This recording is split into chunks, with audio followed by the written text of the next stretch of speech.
everybody. Welcome to Baron Live. I suppose you could call this the inaugural episode of such. I'm not expecting many viewers because this is a bit of a surprise one I set up. Anyone who is watching, thank you for joining in. And if anybody watches on the backside, the replay, I like to call it the backside, I hope you enjoy and thank you for viewing. Today's show, I wanted to talk about Roddenberry Trek and the spirit of Star Trek, which are, believe it or not, two very different things in the world, in the universe of Star Trek. And I wanted to start it off by going, fans, Trekkies, countrymen, lend me your ear. I have come here not to praise the great bird, but to bury him. And actually, not really. I'm not here to bash on Gene Roddenberry. This is not the purpose of this show, but to actually show how this universe has grown and how so many others contributed to the world of Star Trek. And first of all, I wanted to talk about the fact that it's amazing how we cannot comprehend a world without Star Trek in it. Before September 8th, 1966, hardly anybody heard the word Star Trek. Maybe in a little bit of the trades or a little previews coming out that there's this new show coming out called Star Trek. But nobody, and I mean nobody, knew about it truly until that first episode. No one knew what they were making here. And to be hard and cold, Gene Roddenberry didn't. You talk to the cast of Star Trek, and I remember hearing interviews with George Takei and the others where they said, did you really realize what a phenomenon they were making? And he basically sat back and said, no, we didn't. This is a show. This was a job, and that's exactly what it was. A show, a job. Not that they didn't care about what they're doing. Obviously, anyone who's involved in a show, a production, whether you're the writer, the producer, or the actors, you really want to put your effort, your heart into it, no matter what it is. And for Gene Roddenberry, this was a job. It was a chance for him to do something a little different, which everybody in Hollywood, I think, truly wants to do if they're able to. And it was a fight to get there. Desilu on their part and Lucille Ball praised them for taking that chance. And even NBC, NBC is raked through the coals about how Star Trek was treated under their tenure. But honestly, you had to give them props for giving this show a chance and letting it thrive for the 3 seasons that it had. For Gene Roddenberry, William Shatner, Leonard Nimoy, they figured, okay, here's a job. We're going to do the best. Maybe we can stretch it out 3-4 seasons and then go on to that next project. And maybe people will watch this show in syndication or reruns, or it might not be as remembered. But it didn't turn out that way because it was a different show. It came out in a time where science fiction, fantasy, other than stuff like Twilight Zone and Outer Limits that tried to take that serious bent to it, you had Lost in Space, which sadly grew from, if you saw that first episode, that black and white episode pilot, very serious tone. It would have been interesting to see how that show would have gone if they didn't go with the campiness that eventually became, bringing, of course, Dr. Smith and the robot and the antics between them and Will Robinson. Warning, warning, Will Robinson. Which brought down the ultimate rule that Gene Roddenberry had for Star Trek. No kids, no robots. Gene Roddenberry, of course, is given props, and properly so, for being the great creator of Star Trek, for sitting down the ground basis and for the rules. That is Gene Roddenberry's Star Trek. But they made a universe that was bigger. You had people like Gene Kuhn who came in and helped create, on top of that foundation, multitudes of bricks that was building this house that we know as Star Trek. DC Fontana adding onto those bricks on that foundation that Gene Roddenberry had. Building and building. Many of the things that we have in today's Star Trek is in that spirit. The evolution of the Vulcans. If it wasn't for DC Fontana and how she fleshed out the character of Spock, the race of the Vulcans, who knows what direction they would have gone into. Remember, in the first pilot, or second pilot, I should say, where No Man's Gone before, they were known as Vulcanoids. Then dropping it down just plain Vulcan. Introducing Spock's family life with Sarek and Amanda, uh, and expounding upon who Spock was. Spock was more of a creation of DC Fontana. She was taking that lump of clay that Gene Roddenberry put in that had a potential of a great character, also had a potential of not being a great character. And she was able to mold, shape, and form Spock into what we know today, what we love and adore today. Of course, we have to give a lot of props to Leonard Nimoy for catching on to what was being made for Spock, how to do Spock. That was in that spirit of Star Trek. So why am I talking about the Roddenberry and keeping it small compared to the others? Well, Gene Roddenberry, unlike as he went along, was a producer. He was busy. He was working. He wasn't completely, totally hands on because, well, it's a big job. He delegated. He gave it to very talented people like Gene Kuhn and DC Fontana, which I'm constantly making. If there's a triumvirate of making Star Trek, that is it. And we seem to forget their contributions, their introducing of Klingons and other factors, bringing in such great talents as Ted Sturgeon, Robert Bloch, Harlan Ellison, David Gerrold, giving them some of them their first chances of going out into the world of science fiction, fantasy, television, all that great, wonderful. Star Trek, of course, went for the 3 years. And it's amazing that Roddenberry's contribution in the form of scripts aren't really all that remembered. It's the ones that came in, like episodes I Mud, A Piece of the Action, City on the Edge of Forever, Balance of Terror, all these episodes that came about from all these other talents. And that's not saying that Gene Roddenberry wasn't talented at all. It's saying that as a busy man, it's hard to, but he was ingenious about one thing. He had this pilot. And maybe this is something that made him feel that there was something a little special to his creation. The first one, the pilot, with Jeffrey Hunter. And the networks didn't take it, but was intrigued enough to do the unthinkable back in the day. They allowed him to make a second pilot, which of course anybody would grab at, flesh it out. Jeffrey Hunter didn't come back. We had to find a new person to come into that role, a little readjusting here and there, and of course improving sets, models, and the like. And then finally doing Where No Man's Gone Before, which led into the series. Gene Roddenberry was smart enough to take that original pilot and chop it down and put it into a 2-part episode of Menagerie, using it as flashback in the form of logs that was given to him. So he could explain his story even further and giving even more of a back building of this universe that we know now as Star Trek. Very intelligent, very smart, and working on it. But even those people have a tendency to get narrow-minded as they went along. And as the show went along, he left. He was not even part of the third season. Fred Freiberg, I believe, is the person who led Star Trek into its demise. A lot of people always sit back and say that the third season is the weakest season of Star Trek. Gene wasn't there. Fred Freiberg was known for destroying shows. Whenever he got it, the shows usually went downhill, and that was it. They were gone, and that was the case. So you had your Spock brains in that episode, in that season, which was probably some of the low point. But you also had Enterprise incident, which of course is one of the higher points of even in all of Star Trek. Roddenberry and everybody walked off at the end. Roddenberry was already gone. New projects, new excitement. The show was done. It was over.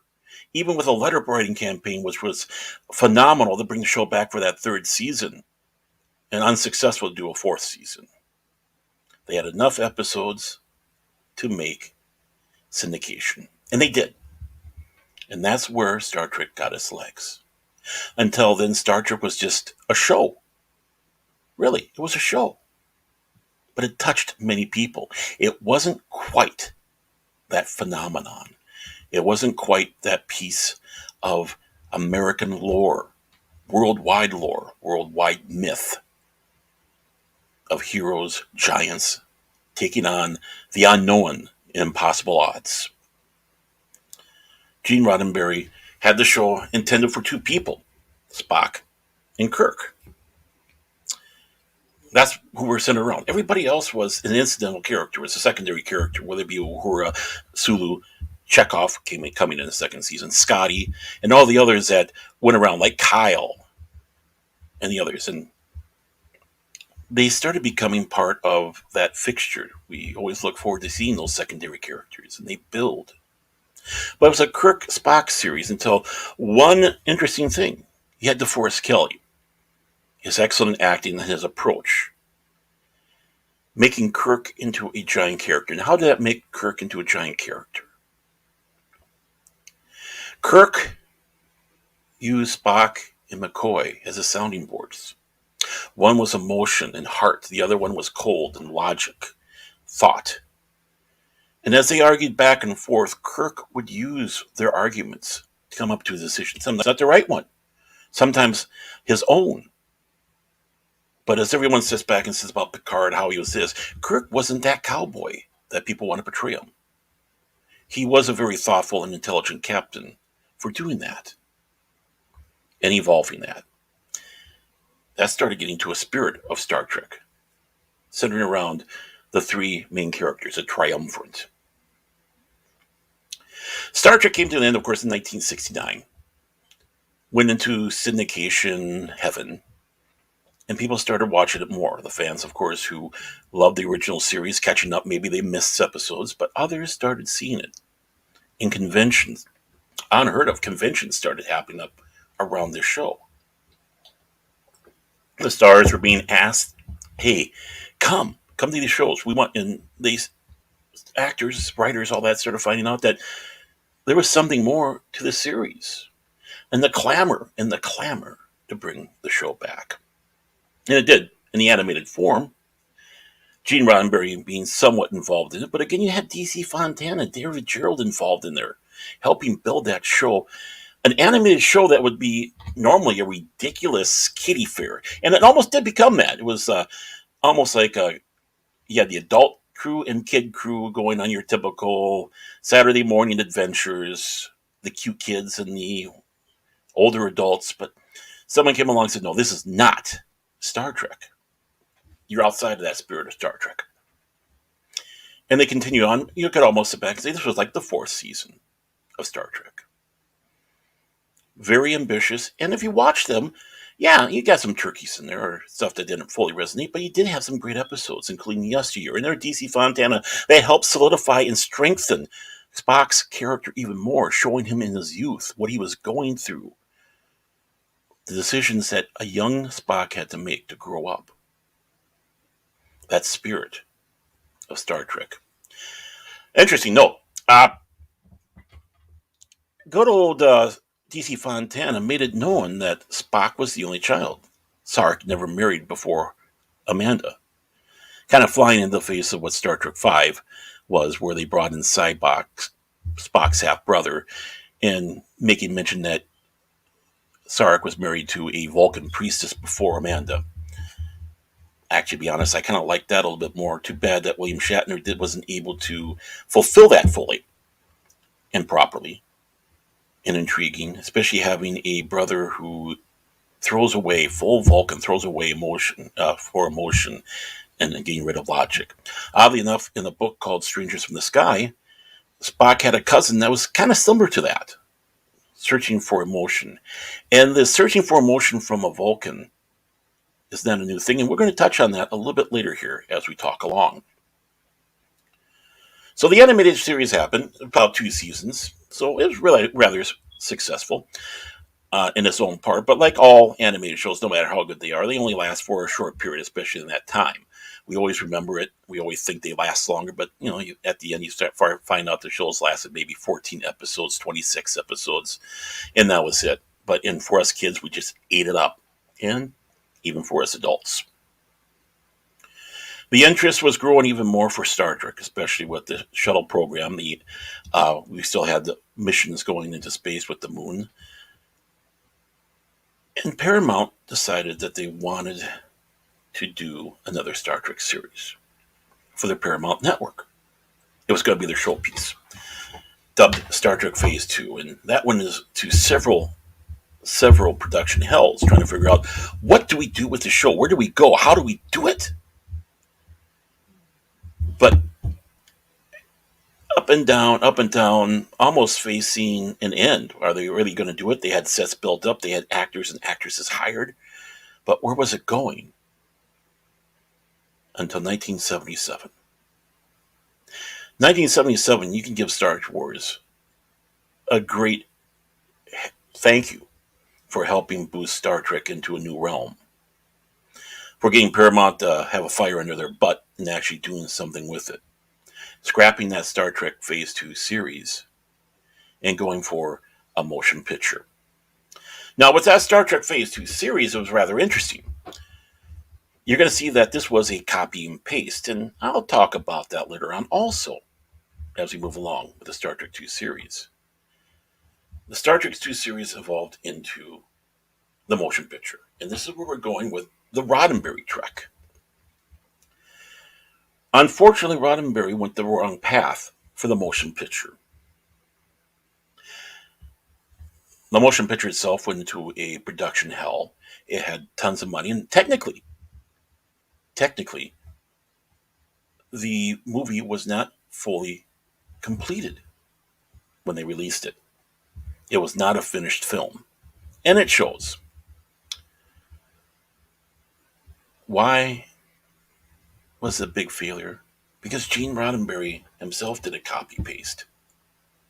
Instead of giving us a new, grander adventure like they're promoting, the human adventure is beginning, and also giving us what century they're in, the 23rd century.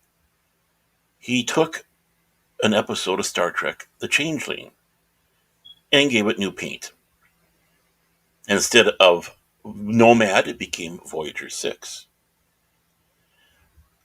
Nomad crashing and being part of another probe and doing this destructiveness.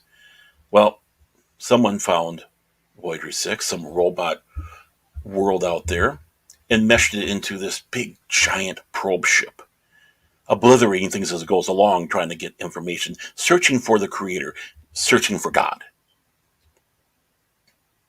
Just like Nomad was. He was looking for Jackson Roy Kirk, thinking that Kirk was his creator. V'ger was looking for his creator also. And then making the mistake of trying to have it emulate 2001, that slow pacing. Star Trek isn't 2001. You don't need that slow pacing. Extending things longer than it needed to be. In fact, I remember when I was watching Star Trek the Motion Picture, when they're going through the cloud, I was just sitting there going, are we done yet? Is it over with? Nope, we still got a long ways to go.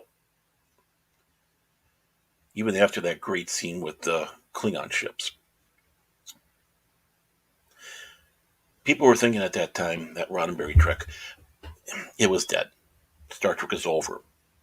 But they had so much invested in it. Paramount decided to move from the movie division into the television division. They took Star Trek away from Gene Roddenberry. They gave it to Harv Bennett, and Harv Bennett did one thing. He sat down, watched every episode of Star Trek, because he didn't know what this universe was about. Probably one of the wisest moves ever.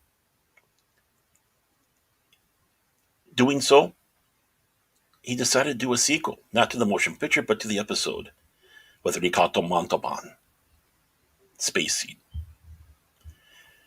and bring it forward. People were saying Star Trek 2, probably the greatest Star Trek film made, isn't real Trek out there. I was watching it. They're going through it and saying that this isn't real Star Trek. And it's like, why isn't this real Star Trek? Well, it's not Gene Roddenberry's Star Trek. And they're right, it's not. It's, again, that expanded inside the realm of that spirit of Star Trek. A lower budget, a tighter story. And instead of exploring strange new worlds, it became Kirk exploring his mortality. Originally, it was going to be titled The Undiscovered Country. A man who's feeling his age. Where's his place in the universe? I was this captain. Now I'm sitting at a desk. I have a son that doesn't like me. It was facing your own mortality. And what isn't that human adventure?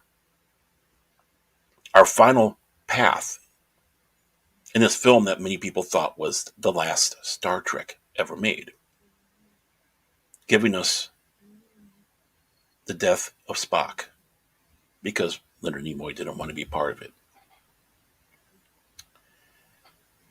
Well, they decided, no, this is going to go further.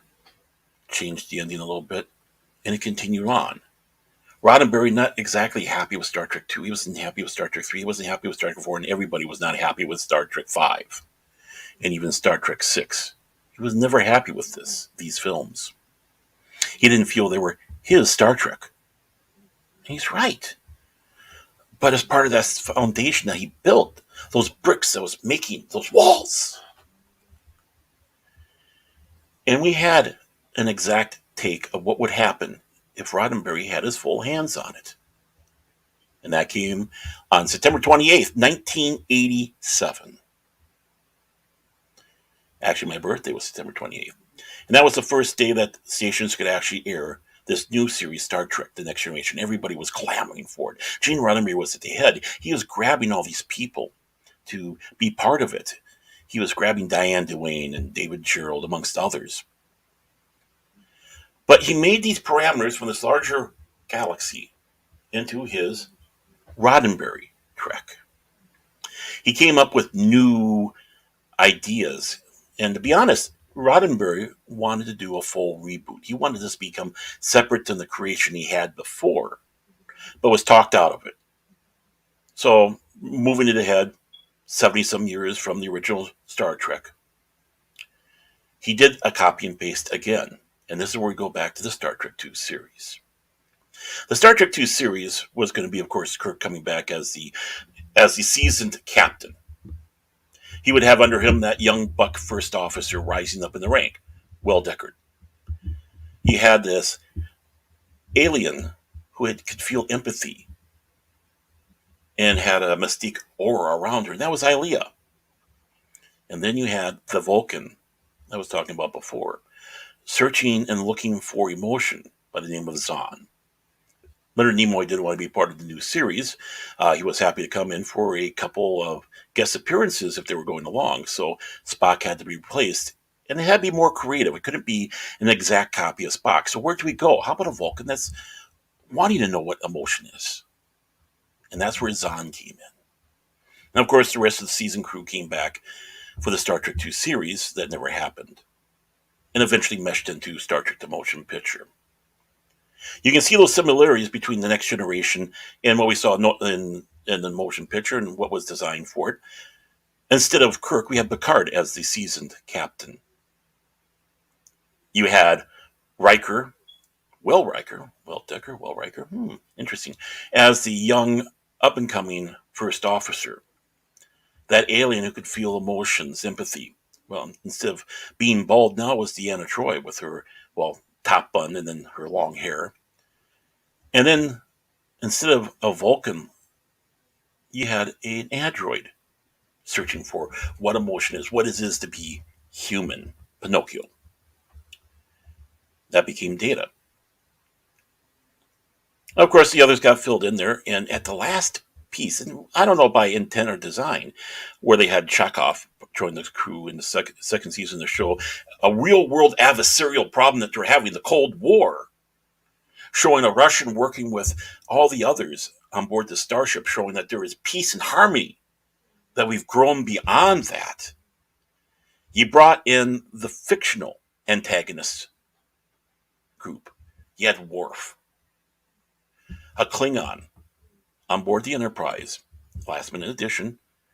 But whether intent or design, that was almost like the new Chekhov. Instead of the real world adversarial concept, this was the fictional world. But again, showing that you can have peace, that you can work together.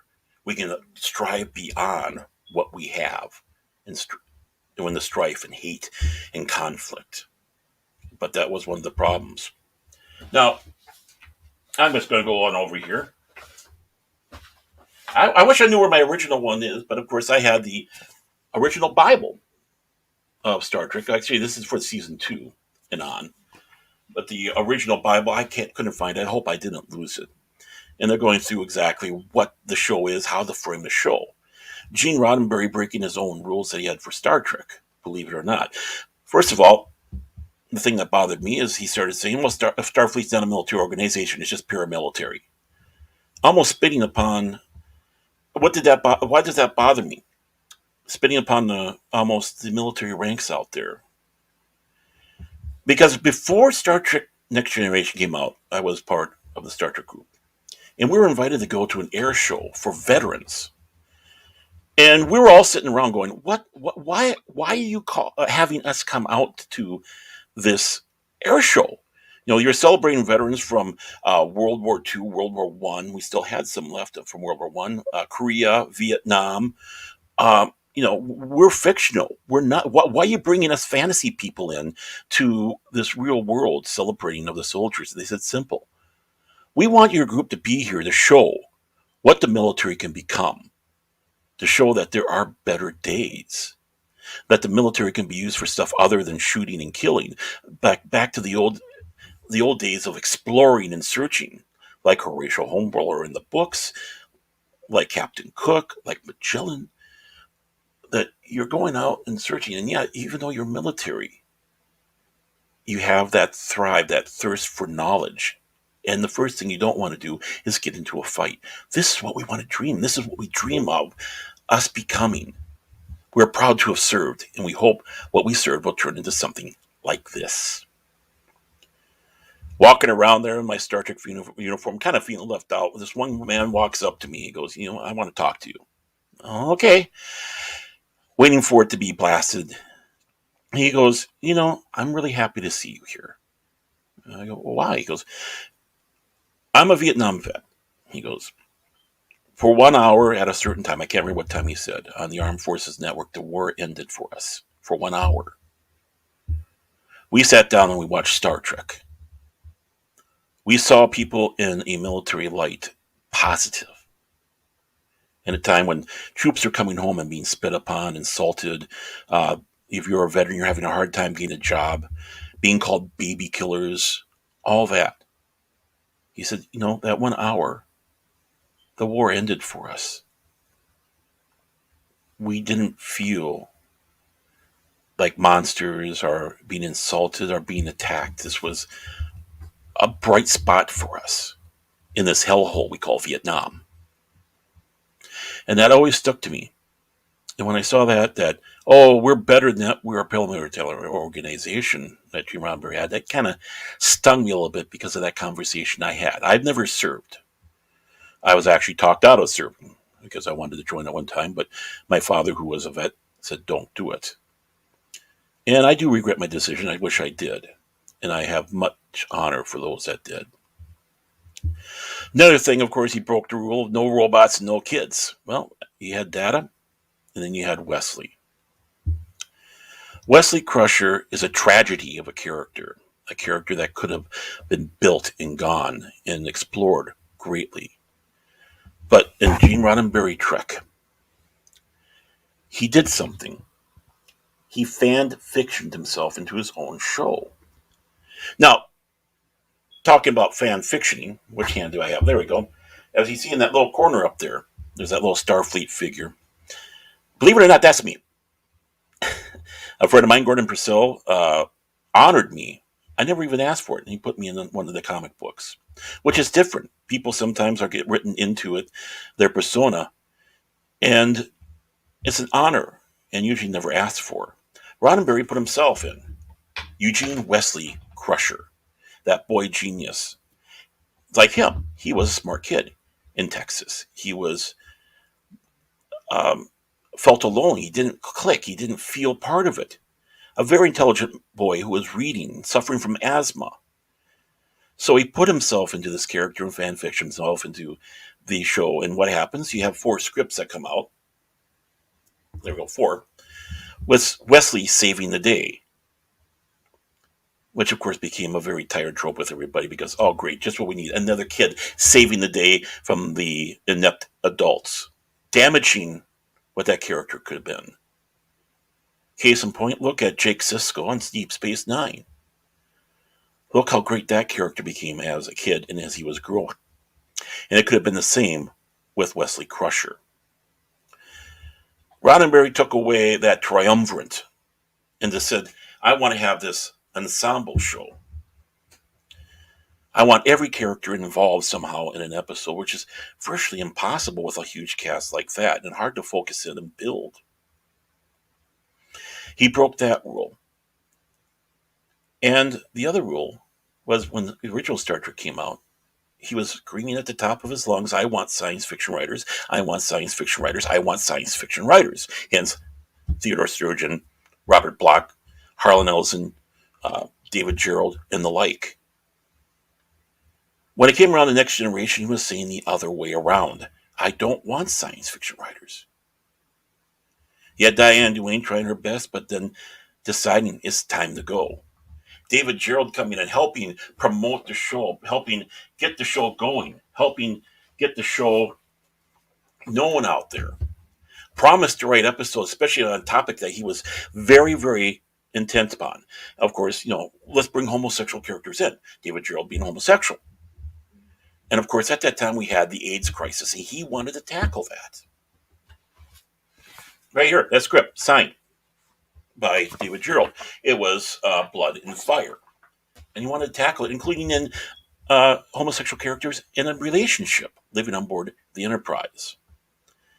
The fight going back and forth, and Roddenberry finally saying, no, I don't want it.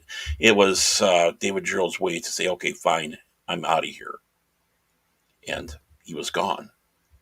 And we started losing that science fiction element that was needed for the Next Generation.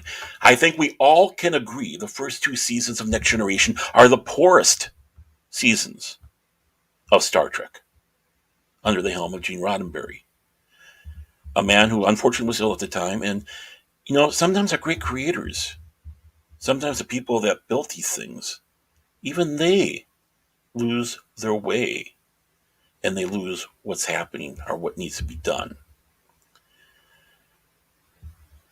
Star Trek, after he started not being able to be involved with the show, suffering a stroke, it started getting the hands like Moore and Braga and the others.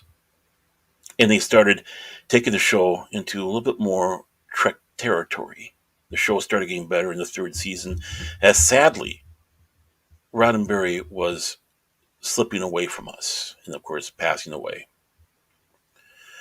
We started getting to new areas. We started getting to new flavors of what the old Star Trek was about. We went from the Gene Roddenberry Trek to the spirit of Star Trek and staying within those realms. I said it before, the old timers sometimes have trouble getting out, realizing that you have a wider canvas to write on, to draw on, but we're too fixated with that little bush, that little area, and not wanting to expand out, which is sometimes the hardest things to do. My damnation of Roddenberry was that. Trying to grab lightning in the bottle, and let's be frank and honest, if this show was honestly on a real network for the first couple seasons, it might not have even lasted. But it did, because us fans thrived. We wanted more. We were expecting more and hoping for more. And eventually we got it. Those bricks on the foundation that Gene Roddenberry built with genius. And then all the others coming in with their genius. And now we have a full house. It's built. This universe. The spirit of Star Trek, in a sense, the spirit of Roddenberry, of that creation, lived. Despite sometimes the person who actually started that painting. Gene Roddenberry had his foibles. He was a flawed man. We all are. That's why there's no damnation of Gene Roddenberry as a person. Let that be for somebody else.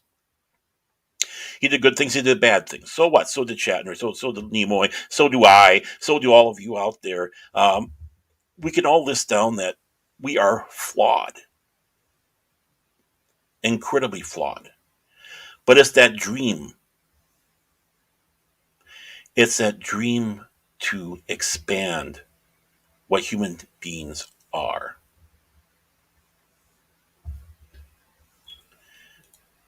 And interesting, Captain Trick, I have that there. That Roddenberry uh, was not good in the cage. In season one of TNG cannot be blamed on him. That I find that a very interesting take. You know, I do like talking with people. Captain Trek, would you mind coming on? Are you able to come on? I'd love to talk to you about this, if at all possible. Because I do love intelligent talk. I love intelligent people. I know Captain Trek out there is a very intelligent person. Yeah, people don't necessarily agree one on one, but I'd love to be able to talk with you if you wish to. That's no problem. In fact, tell you what,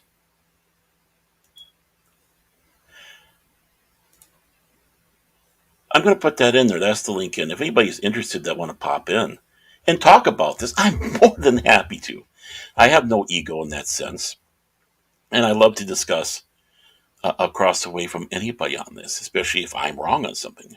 I love being educated myself on these worlds.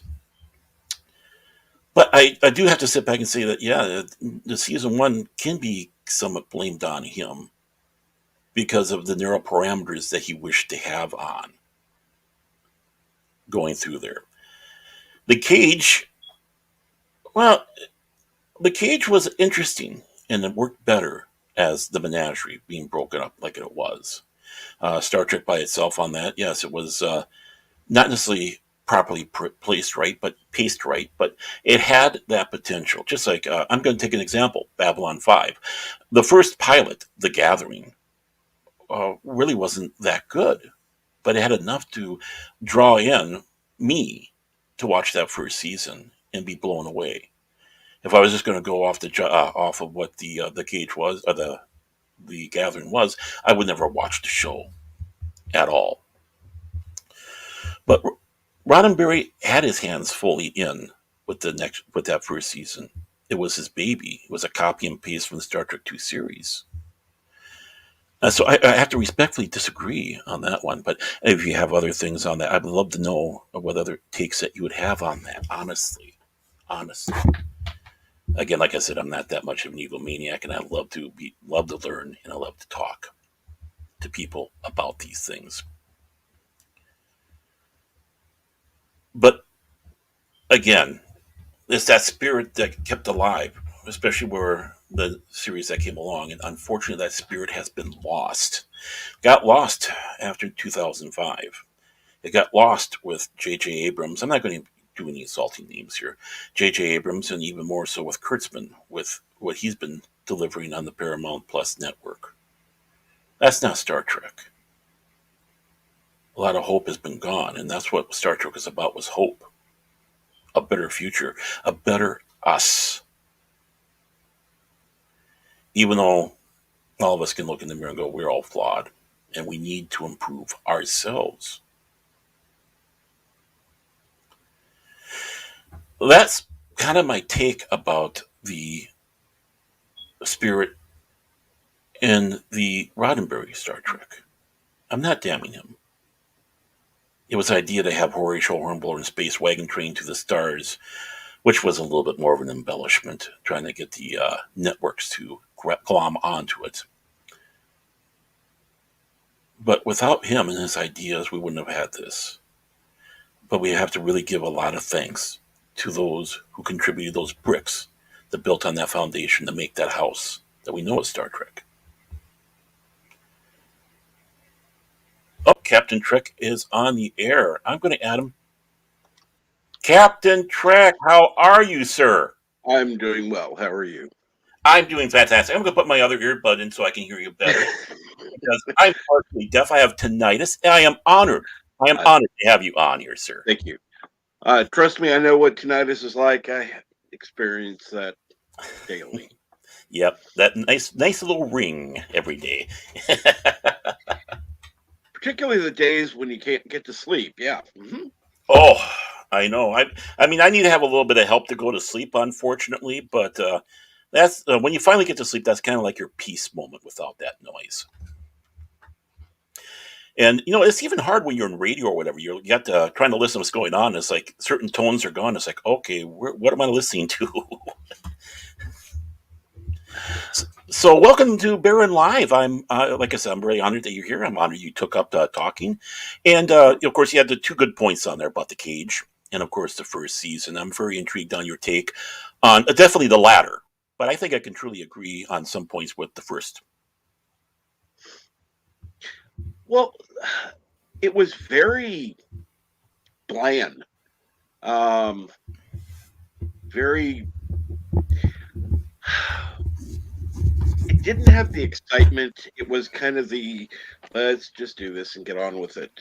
Mm-hmm. And it was almost too scientific in the fact you had very little emotion. You had the number one character who was more computer like than human, Mm-hmm. at least the portrayal. Which was fine when you look at Commander Data, who was kind of a mixture between her and Spock, Mm-hmm. character wise. Correct. But when you have a woman in the 60s acting that way, it didn't work. And as people know, Gene Roddenberry was given a choice: lose her or lose Spock. Mm-hmm. I think he picked the right one to keep. Oh, most definitely. And it's funny, Spock seemed to have more emotion in the cage than everybody else. Oh yes, which was this really bad part. Looking back at the when you watch the menagerie and you see Spock smiling, and it's like, oh. I mean, you can kind of forgive it because it was they had to reuse footage from the original pilot, so Mm-hmm. okay, fine. I think it'd be argued that number one was actually going to be more of that Spock-like character, and then they just took some of those elements and put it to Leonard Nimoy and Spock. I think Right. that's yeah. And I find it interesting that they did kind of take the aspects from her character and shift it to Spock after the cage just kind of went. Mm-hmm. Well, it It was a flop. Yeah, it was a flop. It was enough to still draw in an attention. I suppose what helped was the amount of money that was dumped in there. It's like, well, we have this. Let's give it a second try. Yeah. I mean, it was a smart move on that one. And I suppose you could sit back and say this is that artist sketch they do before they do the painting. So we're kind of seeing that almost uh, the okay. Here's what we're planning to do. This is our sketch. Then Star Trek comes along. Here is our painting. I can see that. And if it had been done without, being shot, being all done, yeah, that would have been fine if it was a storyboard treatment. Yeah. But with having it's like we've got this filmed. What are we going to do with it? So finally, it came to we got to use it for something. So let's make it a two-parter. I think that was rather genius too, because there's a way to have a flashback episode without a flashback episode. I thought it worked better with the menagerie than if it was by itself. After seeing the original one fully through and then seeing the menagerie, it worked better that way. Yes, it did.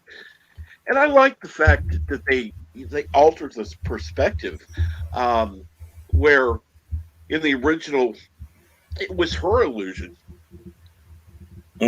when they went down. In the menagerie, it was his. Mm-hmm. Kind of an interest. Yeah. Oh, go ahead. It was go. Sorry. Oh, sorry. It was a flip flop. That's what all they're going to see. And they didn't have to edit it. Mm-hmm. It was just there was a slight slight edit, but that was it. It was the scene itself was shot, didn't have to be reshot, didn't have to do anything to it. It was just like, there we go. Yeah, quick, fast, and dirty. Edit out all the not non-essential stuff that they have, the little trims that wasn't necessary, and there you go, and you win a Hugo Award, I believe.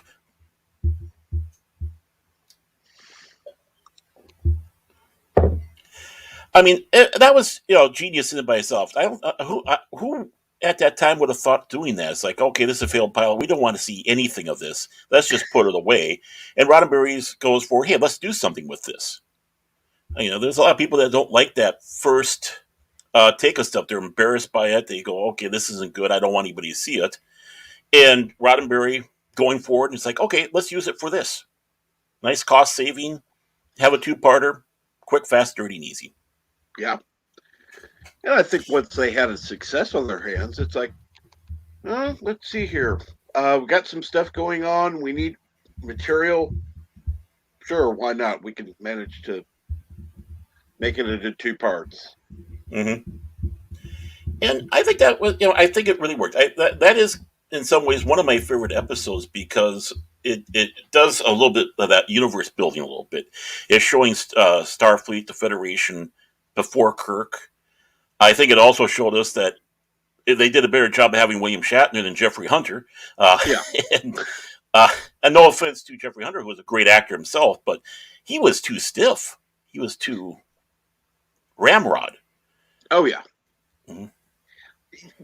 The funny thing is, looking back at I mean, even the original Doctor they had was very, well, I don't know. He just was too old. I mean, Yeah. even though names just slipped my mind. John Hoyt? Even though he was not that much older than DeForest Kelly, he presented as older. Right. And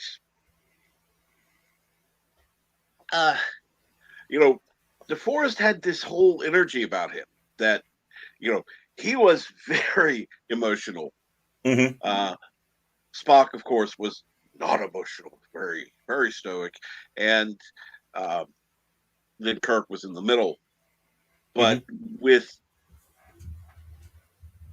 having the Jeffrey Hunter, it would have been very.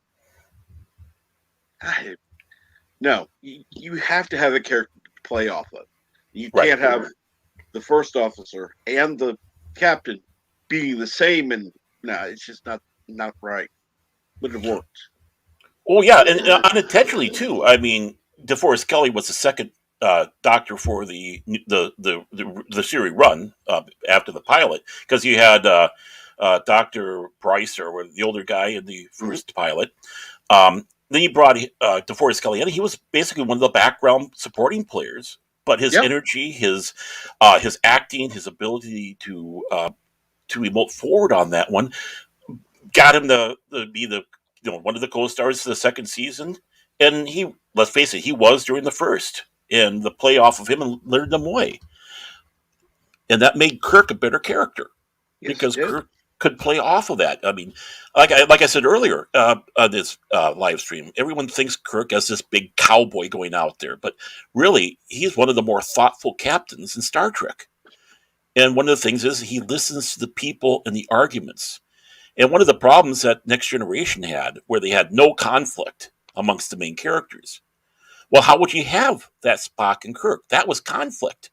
Spock and McCoy, back and forth. And to a level respectful between the two. Obviously, you could tell these two characters had respect for each other, but they're coming from two different aspects. And that helped make Kirk going better. You need to have that sort of conflict to make a decision. But it wasn't one of those, let's go out and hit each other and I hate you type of conflict. And even though I didn't care for the character, I do think they did try to bring that dynamic in when they brought Diana Muldaur in for season 2. Right. between Data and her. It just didn't work, No. Uh, and it honestly came across as she was a know-it-all, blankety blank, and kind of arrogant, and nobody liked her. And it's like, go away. oh, exactly. And that's the sad thing. I mean, maybe if she was brought in that first season and they were able to tone her down as the season went along, but the character had a hard time replacing Gates McFadden, who was, let's face it, she was popular. Yeah. All of a sudden she's gone. It's like, what gives? This character that's all of a sudden brash, nothing to help bring it in. And again, nothing against Diana Muldaur. She's doing what she Mm-mm. was given. She was given the part there was, but from what I understand, she didn't get along with a lot of the cast either. That's on the backside, which was one of the things to get rid of her. But we needed to have Gates McFadden. She was that. There was a little bit of a spirit, a little bit of that heart on board the ship with her character. I Yes. think they could have gone a little bit more with her. I think they really held back on her character, unfortunately. Um, of all the ladies on Star Trek, she's my favorite. I mean, to be honest, I Yeah. really adored her. I have to admit, I the fact that she was a redhead did kind of help. Oh yeah, I'm glad you went there. I was holding back. Sorry, I'm honest. At least oh she's a redhead, so yeah, that's one of yeah, the big things. I try to be as honest as possible in these things, and yeah, the redhead didn't help. Fine looking one, a very talented lady too. I mean, she was a puppeteer with Henson. Helped out on I think it was the Dark Crystal. I think she was one of the puppeteers on there. I mean, she a dancer. She's a very talented lady, Hmm. and I think she was in some ways cheated a bit in Next Generation. There was so much more they could have done with her, much more, and even the dynamics between her and Data. They could have had what they're trying to do with Pulaski Hmm. with Data. They could have done it with her, and with her gentleness, you could have had more of that take back and forth between the human and the logical. Especially when you wanted to have Data wanted to become more human. You wanted to know what it was like to be human. Well, she was the heart. That would have been the best one. Yes. I mean, even if you had introduced another character to kind of, you know, as a guest star, Hmm.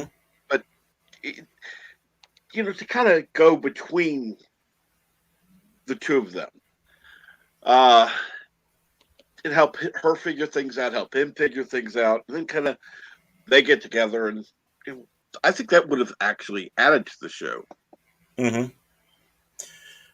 And I mean, and of course, I think this is going to go back to your latter statement you had earlier there about the first season not being Roddenberry's fault and such, but it was very bland, Yes. incredibly bland. I mean, yeah, you had Patrick Stewart with his presence that really helped out there on that, but Riker was bland. Uh, even Jordy, Jordy showed moments where yeah, this character can go places, but how they wrote everything was even Worf was bland, and it needed to be explored more, which of course they obviously did as the show went along.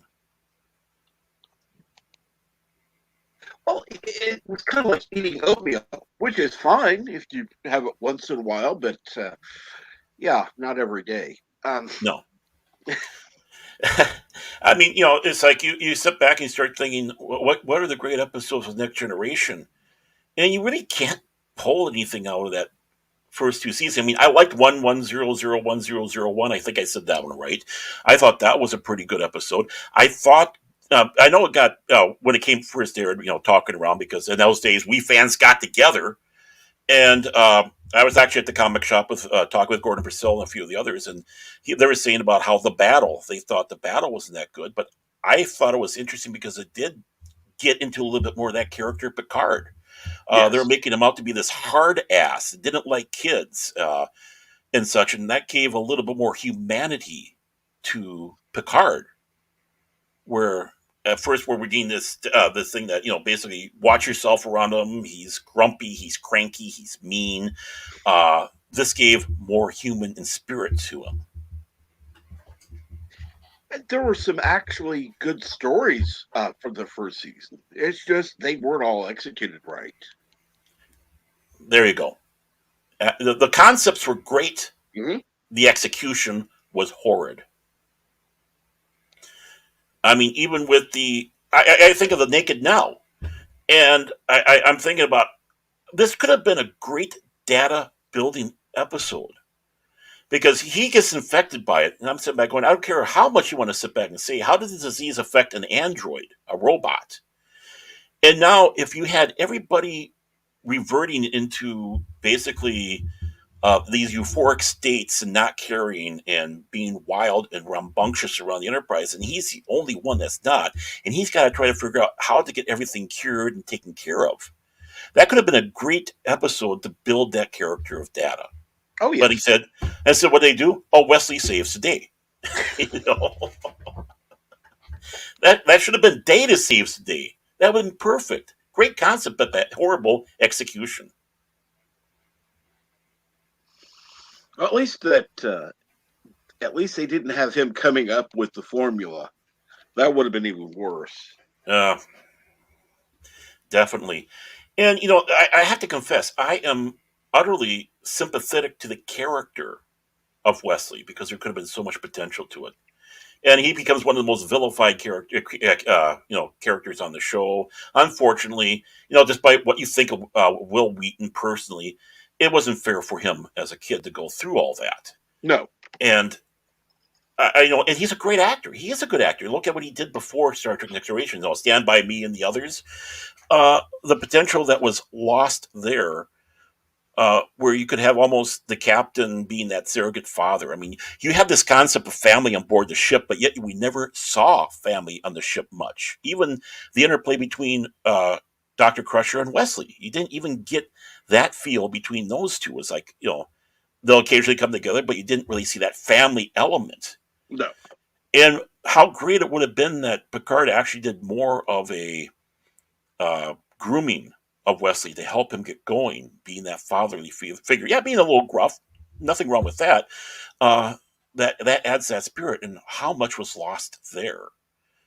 But again, I have to blame Roddenberry on this one. He made Wesley into his alter ego, and Wesley could do no wrong. What does he need to have that for? And I'm sorry, a character who can do no wrong just isn't. It doesn't have the connection with the audience. Mm-hmm. I mean, even Data being quote unquote perfect had flaws. Mm-hmm. So audiences could connect with Data where they couldn't connect with Wesley Mm-hmm. because the character was too perfect. Exactly. Exactly. Perfect. I mean, um, we're not necessarily saying, "Oh, this character is me." We're going, "Oh, I can identify with what this character is going for," which is what myths, sagas, legends, fables, all that stuff's about. We're not Hercules, but we can identify his struggles. We're not Sigurd, but we can identify his struggles as he's going on. We're not Beowulf, but we can understand struggles that they're having on there and identify that way. I'm not Picard, but I can identify what he's going through on this episode. I'm not Wesley, and I can't identify with this kid. And it doesn't matter the age. It's just like, Mhm.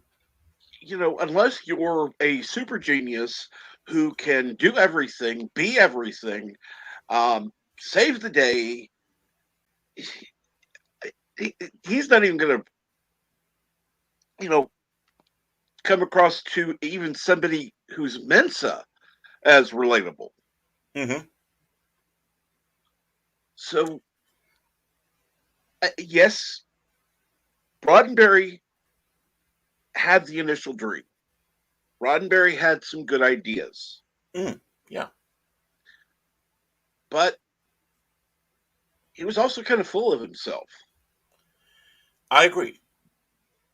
And that part could not be debated by anybody. He was full of himself. He was happy to take on that moniker, the Great Bird of the Galaxy. And yes, I'm going to say we would not have had Star Trek without Gene Roddenberry. Hmm. But without DC Fontana, it Mm. wouldn't have been what it became. Right, Arjun Kuhn, Exactly. and that's the triumvirate. of the original Star Trek. I mean, as I said, Roddenberry laid that foundation, but Kuhn and Fontana started building it, and they had enough intelligence and enough foresight, enough skill to grab other people that could help build those foundations. Like, of course, Ted Sturgeon and Robert Bloch, and the feisty Harlan Ellison and David Gerald, among others. Absolutely. And they built on this foundation. They created a a world where you could escape to that you actually believed could exist. Yes, you And strived for. exactly. It's like, you had that 1 hour of escapism, and you're going, why is this escapism? Why isn't this reality? This is how it should be. I want to go over that hill. I want to see what's new. I want to meet new people. I want to have, no strife. I don't want to walk on future battlefields. I want to see. We don't need poppy fields reminding us every November 11th. We don't need to have these memorials for wars no more. Exactly. That's the time, where we can go, okay, we have reached a point where humanity has gotten past these wars. We've gotten past this strife. And it was in the middle of the worst time in history Right. at the time. And we're looking forward, going, this is what we can become. Yes. Very much so. And that's why I was upset when Roddenberry said, "Oh, Starfleet's now a paramilitary organization." It was never a military organization, which is BS. It was, but it was like, this is what our military is now. Instead of going out and searching to blast something, we're going out to search to find new things. We're using these ships. We need to protect ourselves. You never know what you're going to find, but that's not our first goal. Our first goal is talking, and then hopefully not shooting. Yeah. That was one of the problems I had with Next Generation. There was I can't remember which episode it was. It was in the first two seasons. I think it was Picard talking to Wesley, and I'm paraphrasing, but it just rubbed me the wrong way. He goes, you go out there and you coming up against somebody hostile. You try to talk and talk peace and try to talk out of it. You try to talk the situation down. But if they still decide to attack you, it's our fault. It's like, how is it our fault?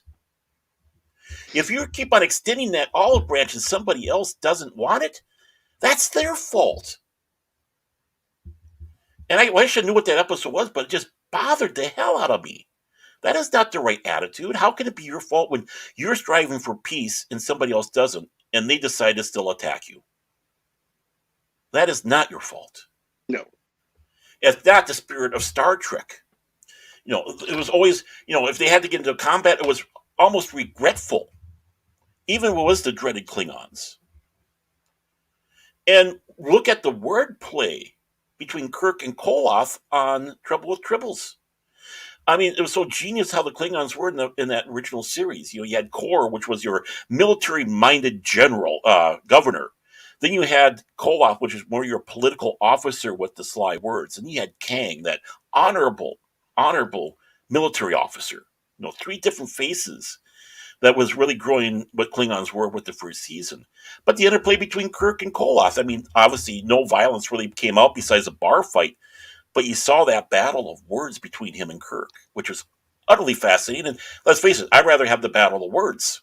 More entertaining. Oh, yes. But there was still the threat of potential violence. And Mm-hmm. I think that's the thing. You're having the discussion to prevent the fighting, Mm-hmm. but it's still there in the background. It could happen. It Right. might happen, but you don't have to show it. In some ways, it was a perfect, David Gerald, I don't know by intent or design, that was almost how the Cold War was. You were on the verge of pushing the button, you're on the verge of sending the troops out there, but it was always that verbal interplay between the two governments, back and forth. There was that potential, but it was still the battle of words, like Koloth and Kirk. Kirk being the NATO and Koloth being the Warsaw Pact.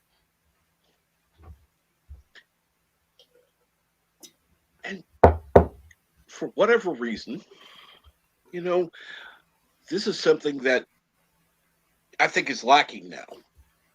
That that and I don't mean just in Star Trek. I mean in general. Oh yeah. You have high quality, high standards of entertainment where, and you're looking back on this, and it's absolutely brilliant what they were able to do.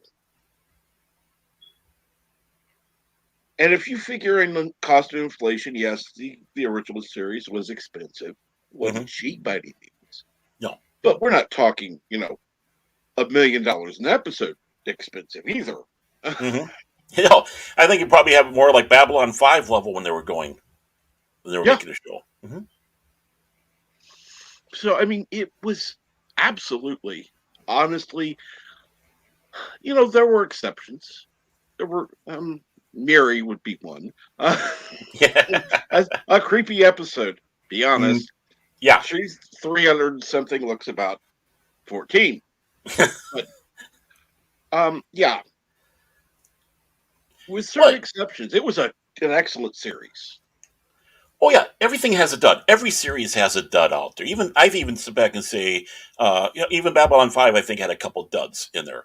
No matter how great the show was, and obviously third season we can really pick apart the bad episodes. Even in the first two seasons, you can pick a bad episode or something that's a turkey. I mean, let this be your last battlefield. People always praise how great that show is. I'm half white and half black, but the other guy's the other way around. And I thought that was far too heavy-handed. I don't think that episode worked. I thought that was a turkey, but I know a lot of people go, "Oh, what a great episode that was! How it presented racism." It's like, hey, you could have done a better job. They really could Well, have. they could have. They could have. And today they would have. Well, today they wouldn't have. But No. um, I think they did their best at being very subtle about it in order to present an argument that would not have been aired if they had been any more upfront about it. Hmm. But it was obviously about racism. Oh yeah, But but you they had did those. it Oh, sorry. in such a Oh, way that they could get away with it, hmm. and it wasn't humans. No. So that's okay. They weren't from Earth. Well, and sometimes that's what it is. Is the alien races were sometimes the analogies of us. Uh, and Star Trek: The Crew of the Enterprise is the hope for the future, and there's nothing wrong with that. We've done that, through with myth and legend throughout there, where antagonists or whatever are the analogies of us, and we're encountering these great heroes in these sagas. So there's nothing wrong. It's not an insult. It's not a slap in the face, but it's telling that story kind of uh, something more to it.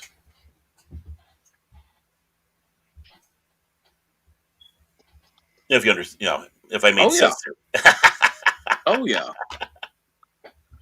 Oh, there's nothing like seeing the warp core there. Oh yeah, isn't it? Oh, you dream sometimes. Oh, you dream of and I love how Gene Roddenberry actually got the engineering room. He says, "I just wrote a scene in there so they'd have it, so we didn't have to fight getting the set later." I mean, he's smart in that way. He knows how to. He knew how to work around with the production people, the producers, and the companies to get something. He Yeah. was wily and sneaky that way. There's no doubt about that. I think he was a lot more better with the behind the scenes on stuff. And like I said, he had the initial creativity to build those foundations. But once other people got into that playground, that's when it really became something more. It Yes. and obviously he guided him. Of course, the first two seasons original Trek before Fred Freiberg or Freeberg, I can't remember, the destroyer of TV shows, I like to call him, um, took control, giving us that horrible last season of Star Trek. Um, Well, you cannot be totally blamed on him because the budget was slashed, mhm. the time was changed. It was there were a number of factors to that. Oh yeah. But yeah, he didn't help. What, 10:30 Eastern Standard Time on Friday? I think they had that for the Yeah. last season. Yep, 9:30 Central Time here. Um, yeah, and of course, when you start getting budgets cut back, and people are, I think there was a little bit of the spirit was getting taken out of the wind was taken out of the sail with everybody. It's like they were almost seeing that there's a writing on the wall. This is probably going to be the last hurrah, and They're going through the trade paper to see what can I do for the next job, type of thing. you know, Yeah, which is a smart move. It's like, okay, well, I got a guaranteed job for now.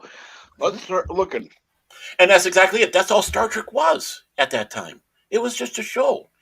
It was just starting to build that phenomenon, to become that big epic saga for all of us, that big myth for the whole world, not just America, but for the whole world. I mean, it's touched everywhere, and that part, Gene Roddenberry can be thanked for having that foresight on it. And but I always sat back and said he was always so narrow minded and didn't realize that his sandbox was a lot bigger. And I think in like the next generation, in the beginning, I think he held back people from doing what they could. I can't argue with that at all. And it's sad to say because you don't want your heroes to go. You don't want your giants to go. And you hate saying his statement was, unfortunately, his passing helped. It's like I was like, well, we don't want to have passing. Just that he decides to retire, sit on the beach, and drink pina coladas for the next 20 years, while other people take the creation. You don't want them to go, but him not having his fingers on Star Trek: The Next Generation is what helped make that show a lot better than it was. Yes, and even beyond Next Generation, you had uh, Roddenberry's impact was there without him actually being directly involved. Right. That's that spirit of Star Trek. Yes. I mean, as dark as they want to sit back and say DS9 was, it was still having that hope. There was still that. There was still exploration, even though it was a space station. Uh, just that the galaxy sometimes was coming to you, but you still had that wormhole to go to other places and explore. Which little bits they did. Of course, you got the big epic, the war, Dominion, all that, but it still was hope in all that. Exactly. In some ways, Cisco becoming the chosen one for the whole series, as much people hate having chosen ones. I think, though, out of all the series, I do think that Voyager was the one that suffered the most. That's my opinion on that one because, yeah, you're out there exploring. You still have that Roddenberry hope, but that okay, we're lost out here. So many episodes. Oh, we're almost close to getting home. Oh, it's being taken away from us. Now we got to keep on going. That becomes an old trope. But the idea of having a ship far out where they don't have Federation support, kind of like the old show, was a great idea. It's just that we're too far away, uh, and we're trying to get home, and we're having the carrot in front of us, and the carrot is yanked away from us.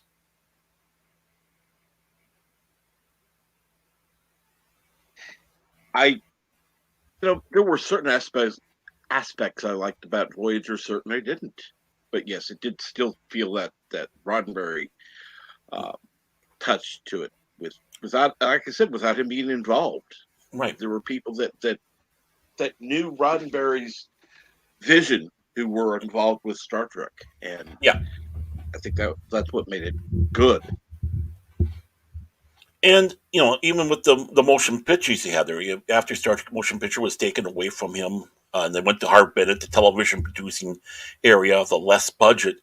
I mean, Harv Bennett being smart enough to realize I don't know anything about this universe. I'm going to watch all the episodes. Yeah, I'm going to immerse myself into it. We don't have that no more. No, I no, mean, J.J. Abrams giving us Star Wars Trek for his movies, yes. and just gleaming things off of Star Trek 2 and say, "Oh, I'm going to take this and run with it and have my member berries." And he's not even member berrying the original series; he's just member berrying one film. Oh, trust me, I'm definitely not a fan of JJ Trek. No, our Kurtzman Trek for me either. I just No, where is I mean, and that's the thing. And you were saying before, in the whole gamut, it's not just Star Trek, but things have gotten so dire and depressing. What we're giving, like dystopian stuff, all the time.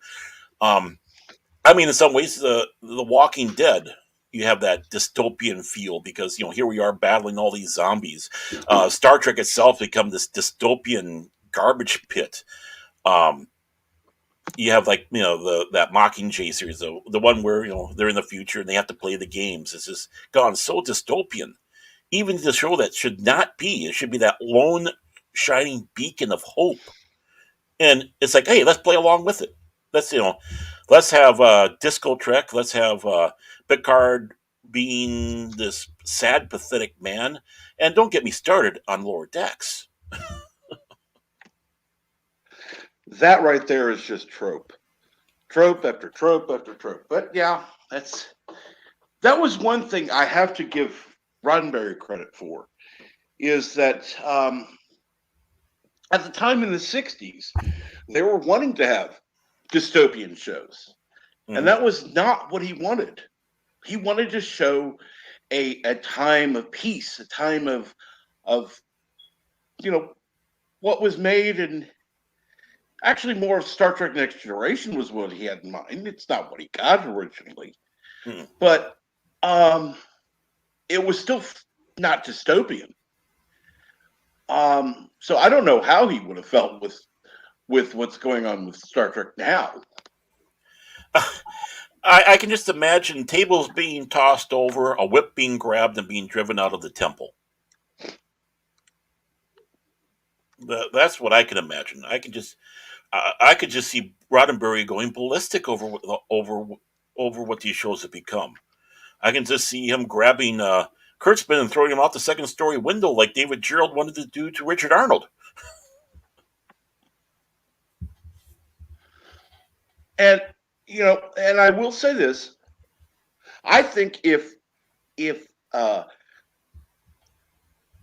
what's being done with Star Trek, if we're actually making the money that you know the studio is proclaiming, uh, yeah, I don't think necessarily that Roddenberry would be quite as hateful, but he wouldn't love it either. Mm. Well, yeah, I mean, as much as he liked to talk about that socialist no money thing, he wanted this pound of flesh. There's no doubt about Mm-hmm. it. That hand was out there. I mean, I kind of find it funny. He brought in the Ferengis and how he had the Ferengis talking a lot, and go, Gene, that's a bit like you right now. I mean, Lincoln Enterprises and this and making sure that you getting paid, going out there and writing lyrics to the original Star Trek song so you can get a piece of the action, driving courage off of doing Star Trek. I mean, yeah, I know he loved the money, but I think there's still something about the dream. Uh, I don't think he would have approved what's going on. He'd want to have a massive redone to the show, not go the way it's going. No, I agree. I I think there's just even a point when even money talks is like, no, no, things got to be better. Just because you're making money doesn't mean it's a good thing.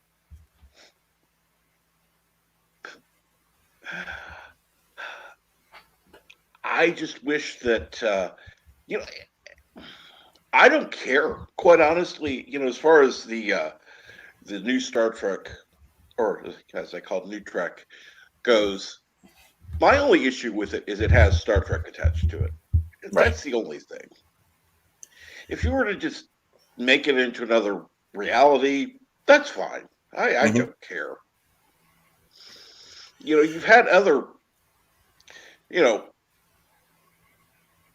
Patrick Stewart could have played somebody else. And Mm-hmm. it's like, fine, whatever. Yeah.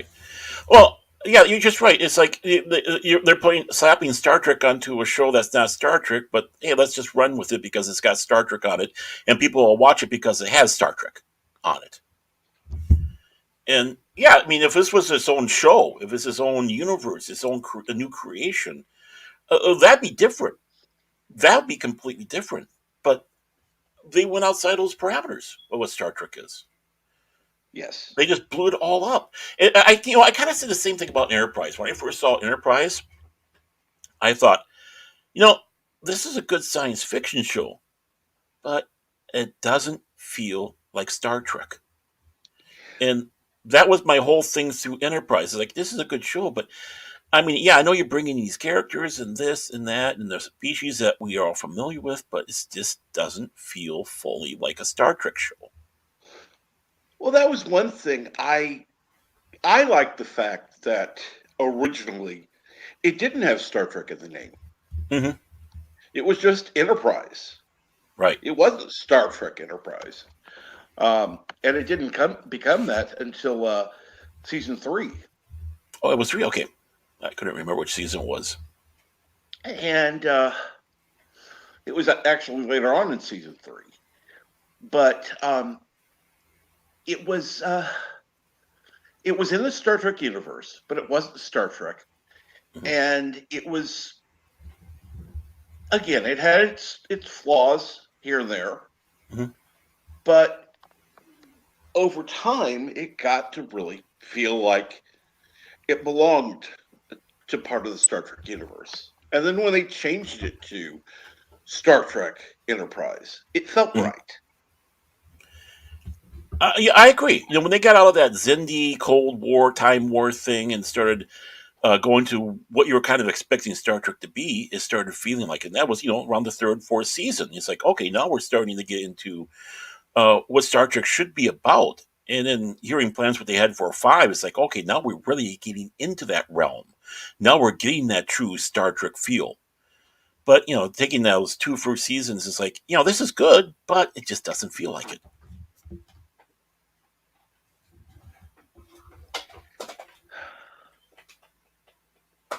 And now looking back, going, gosh, I miss those days of Enterprise. Oh, I know. I mean, as a Star Wars fan, I'm sitting back going, boy, I really missed the Phantom Menace after seeing the sequel trilogy.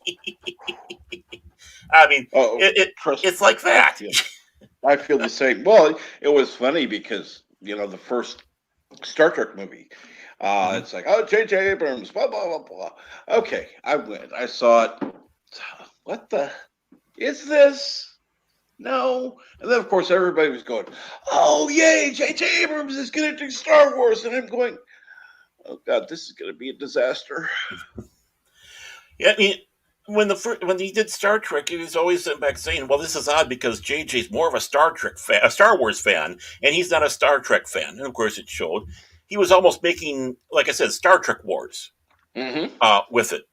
So I'm sitting back going, okay, well, maybe because he's more versed with Star Wars, more loving of Star Wars, we'll get a better treatment with Star Wars. But lo and behold, we didn't.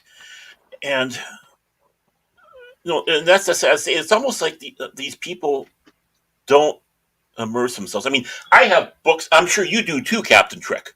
But I got books upon books back there. I mean, I just pulled out certain things here that I had, like David Gerald's script that I had signed when I was at one of the conventions, the technical manual that they had put out when the Star Trek Next Generation came out, the Writer's Bible.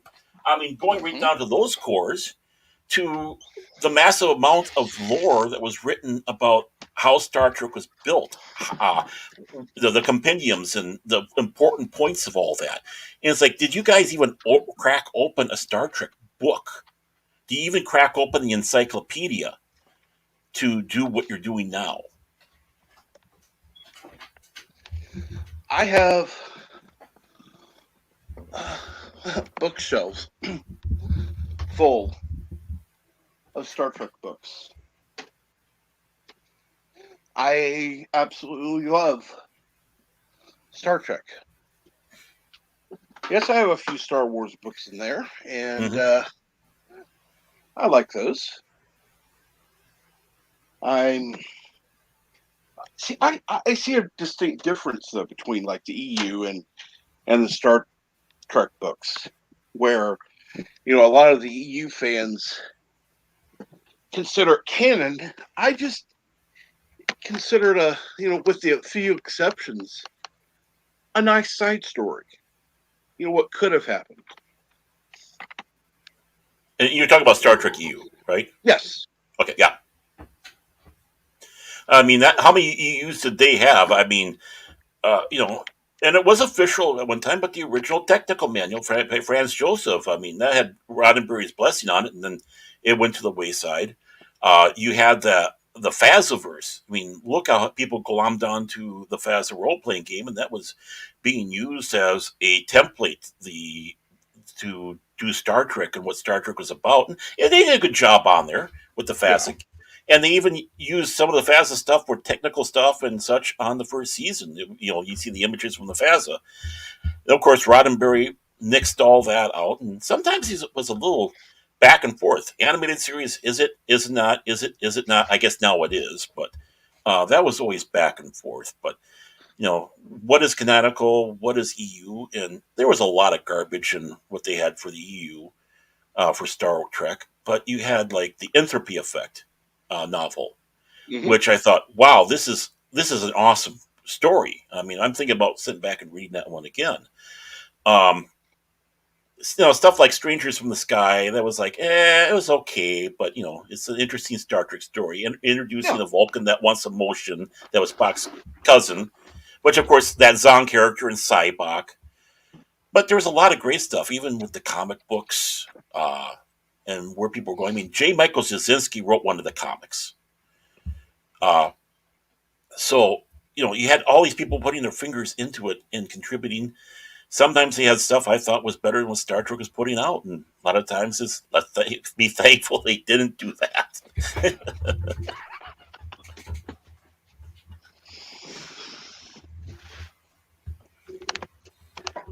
Let's see here. I'm just no.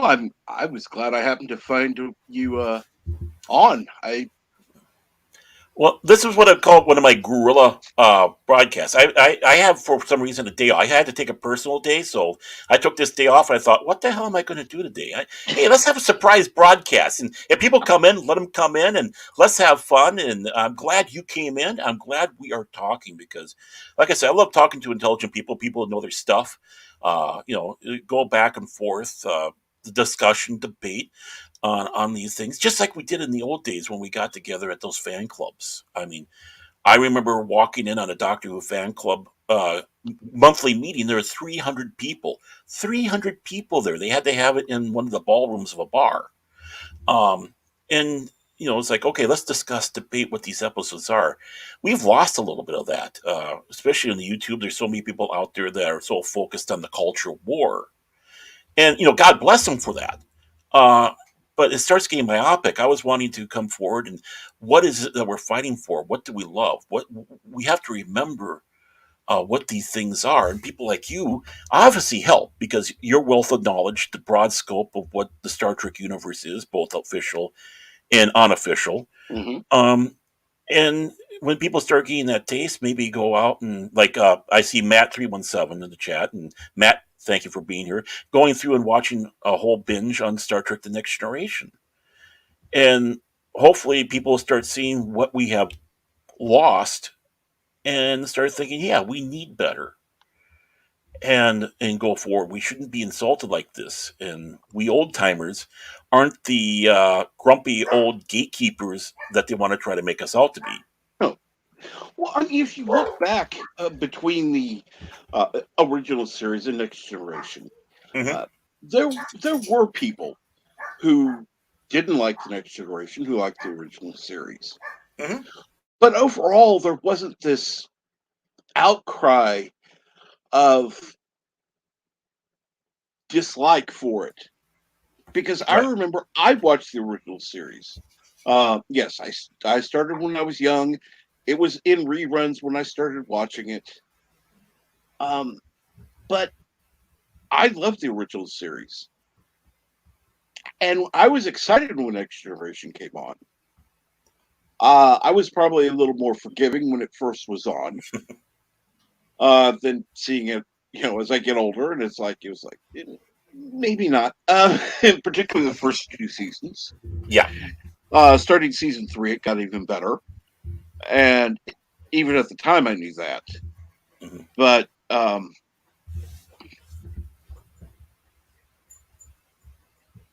I think the difference is today is, and it's not just in any one fandom. Um, you're taking what was, you're saying, okay, well, we want the IP, but we want to change it completely. And everybody who liked what it was before, forget you because this is what we're going to make it. And that's not what they did with Next Generation. They made changes. It had to change. Right. It had to be updated. Yes, but there's a difference between updating it and totally disrespecting what came before. Exactly. And quite honestly, when I saw season 3 of Discovery, and there was a certain episode that they were talking about the replicated apple, um, I kind of clinged on to that one.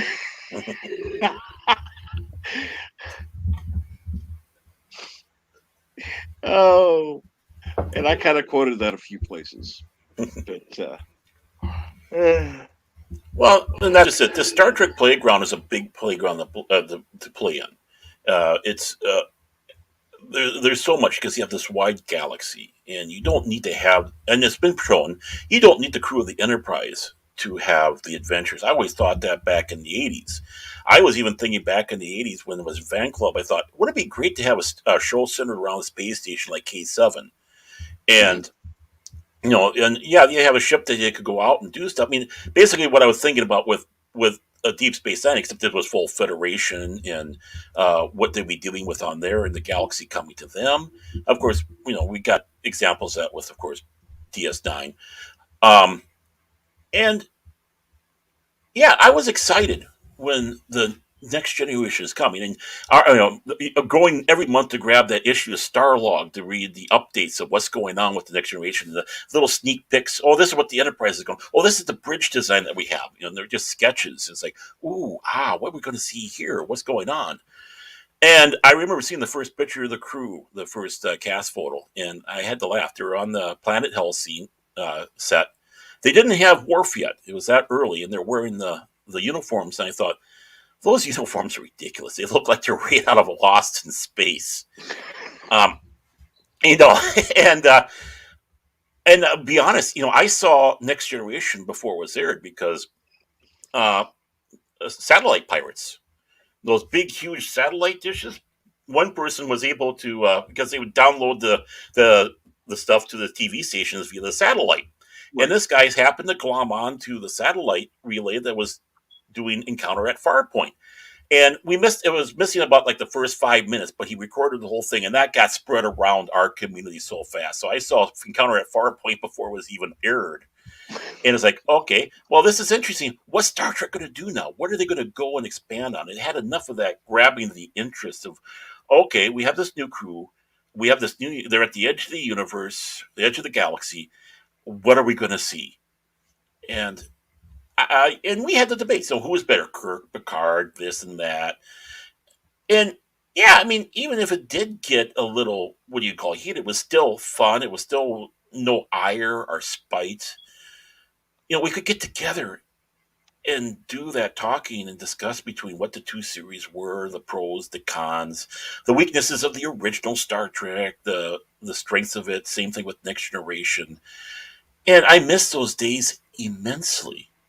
Immensely. I mean, we did that with all sorts of fandom. That's one of the sad things about the internet. We don't get together no more, and especially now with the coof. We're all Hmm. stay home, and obviously we can do this, but it's kind of hard to live stream with a bunch of people.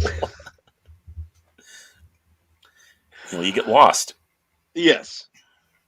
I mean, even when you have the maximum number of people, it's still only, you know, 10 people on a panel, and it's Right. you know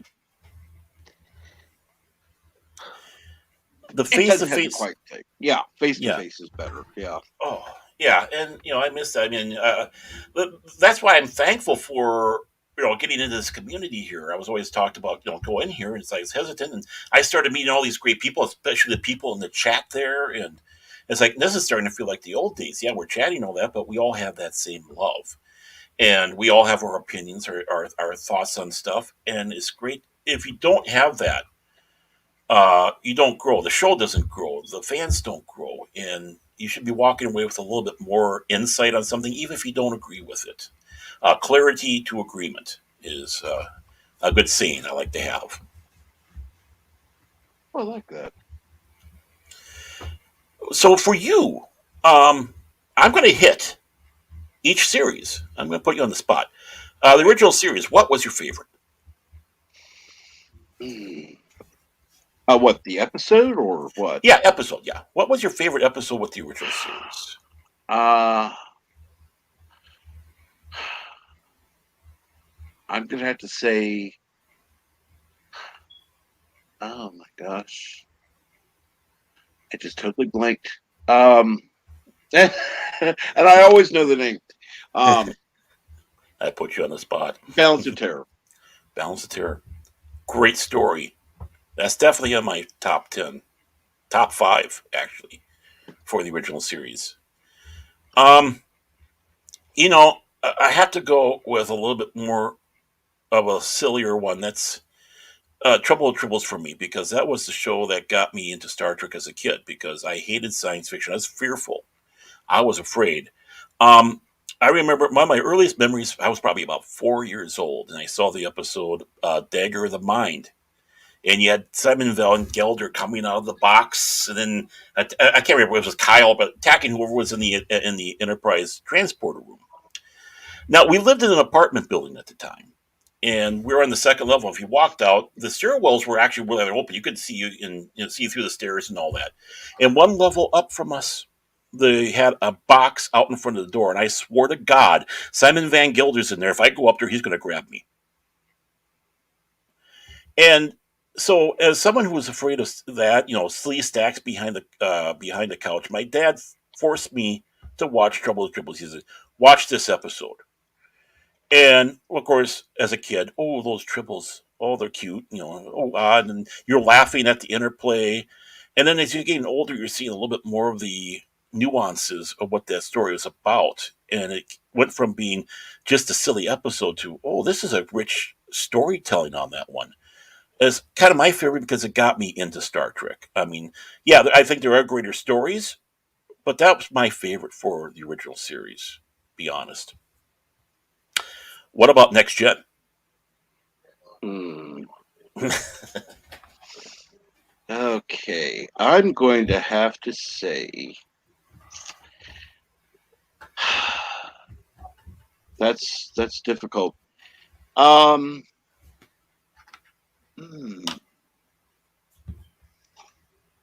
I'm thinking. Yeah, okay, it's going to be cliche, but I'm going to have to say Best of Both Worlds. Oh yeah, I don't blame you. I don't blame you. That was one of the big Star Trek surprise. Had it, something like that wasn't done. It caught us all off our guard. I can see that definitely. What about that episode grabbed you? I mean, across the board. Well,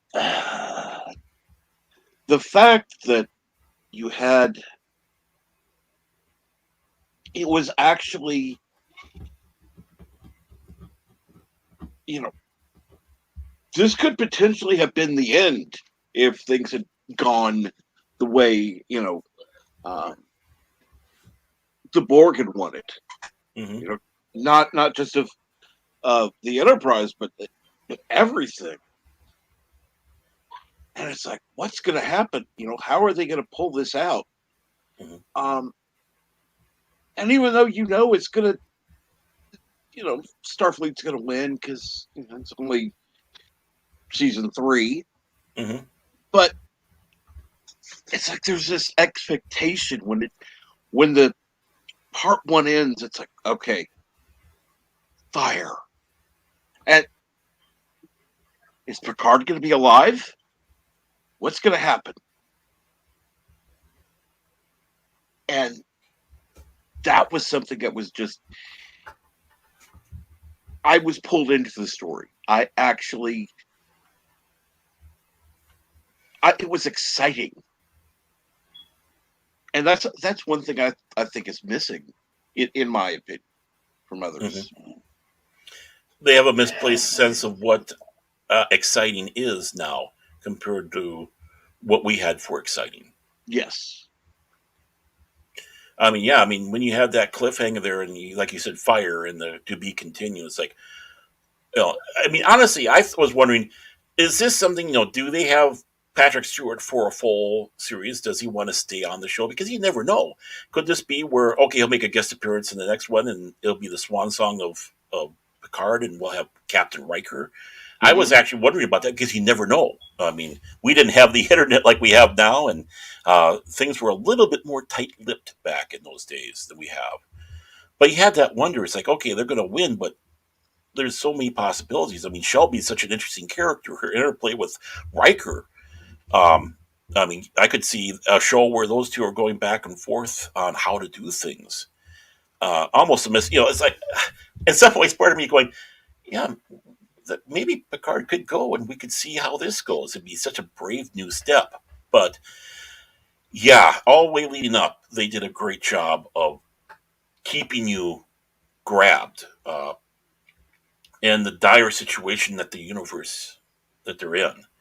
Especially with Picard doing the walk through the ship like Nelson did before a battle and talking with Mm-hmm. Guinan and and the and the analogies between that is like, oh, you are really building something up. Nowadays, people don't wouldn't realize about the walking through the ship before a battle, and they think that's boring. But it's like, oh no, this is a great piece of storytelling here. This is a great thing to insert. So for me, I always liked the Star Trek episodes that broke the rule. I mean, yeah, they're still within the parameters, but they still kind of broke the rules. Mm-hmm. And I'm kind of sitting back going, okay, you had the inner light, which was absolutely fascinating story. So I gravitate for that. Even family, because it was such a character building episode, and you had such great cast in that one, and Picard coming to terms of what happened in the best of both worlds. But Tapestry, I think Tapestry for me is one of my favorites because again, it's their character building for Picard. We see how he was so impulsive in his youth, directions that could have gone for him if he went one way or another. And, it's almost like a Christmas Carol in Star Trek without the snow. Yeah. And I found that, and then they start saying about how he was laughing when he got stabbed by the Nausicaan. It's like, now you can understand. It was him realizing what things were going, and this was the right route. Of course he'd be laughing. Q, you son of a bitch. Look what you did. you know? And it gave a new level to Q. um, you know, that he's actually going out there and helping Picard. He's not being a hindrance. He's actually being like a guardian angel. He's being clear. This is it's a wonderful life to him, and it's like, okay, this really changed a lot of things with how the characters are portrayed, and I liked it, and it was still within that realm of what the show's about.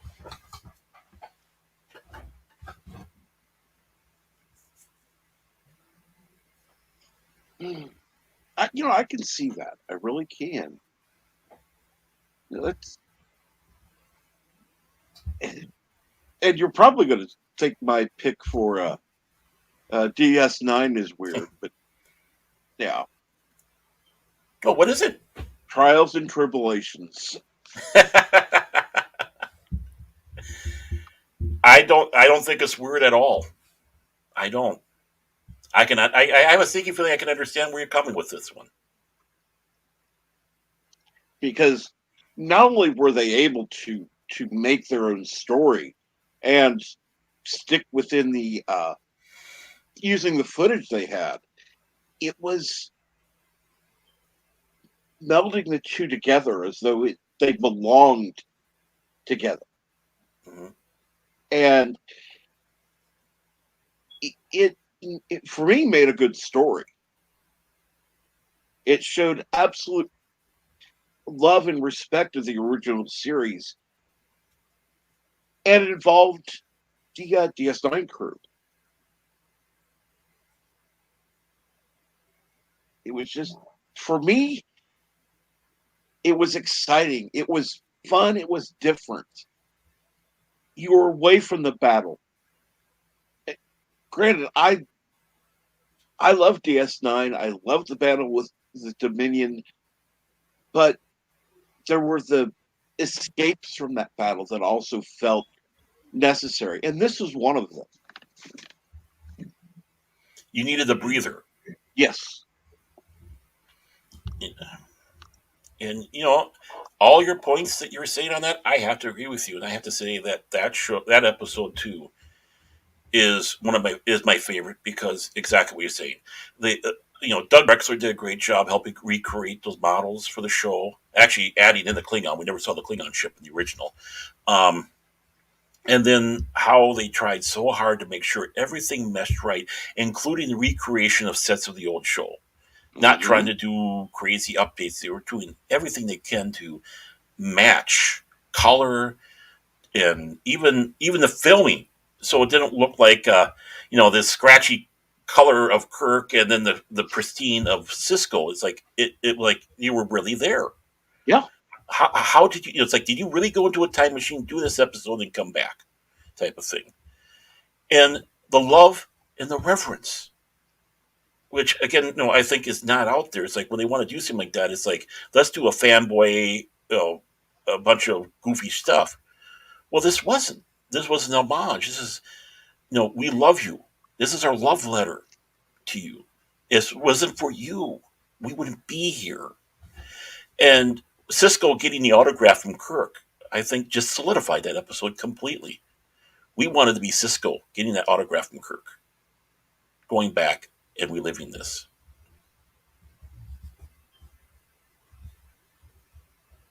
Because I would have loved to have been there. And that was one of the times like, hey, I could have been the one bringing the report. Hmm.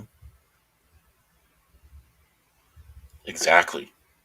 It was just everything like what you said about that episode. I have to agree utterly, and I have to sit back and say, yeah, I agree with you. That is my favorite episode.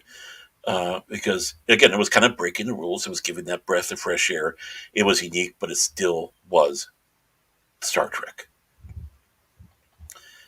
How about El Voyageur? Hmm. I'm going to have to say uh, probably the 100th episode, Timeless. Mm-hmm. Um, just the fact that they were, again, dealing with time travel. They were trying to save the crew of Voyager from crashing. They were trying to, you know, keep everything, trying to save everybody's lives. And they went back and they broke the prime directive to do it. And it's like, who cares? Um, and I think that's one thing.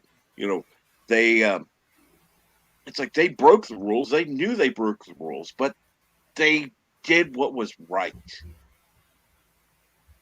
And that's another thing. It seems like now it's just we're going to break the rules. We don't care what the rules are. Mm-hmm. And oh well, the hell with the rules.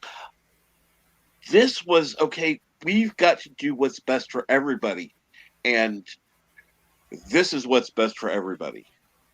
We're going to do it. Yes, it's going to break the rules, but it's the right thing to do.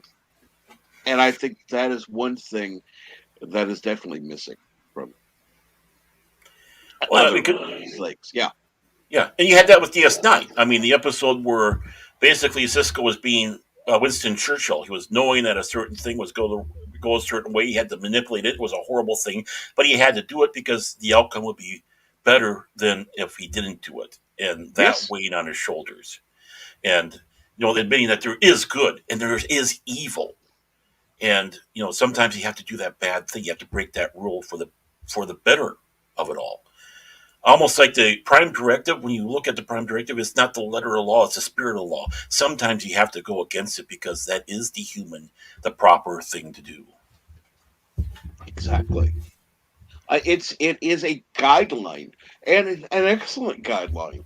Hmm. But there are times where you have to go outside the box, Right. and this was this is why, despite its flaws, Voyager was overall a good Star Trek series because Hmm.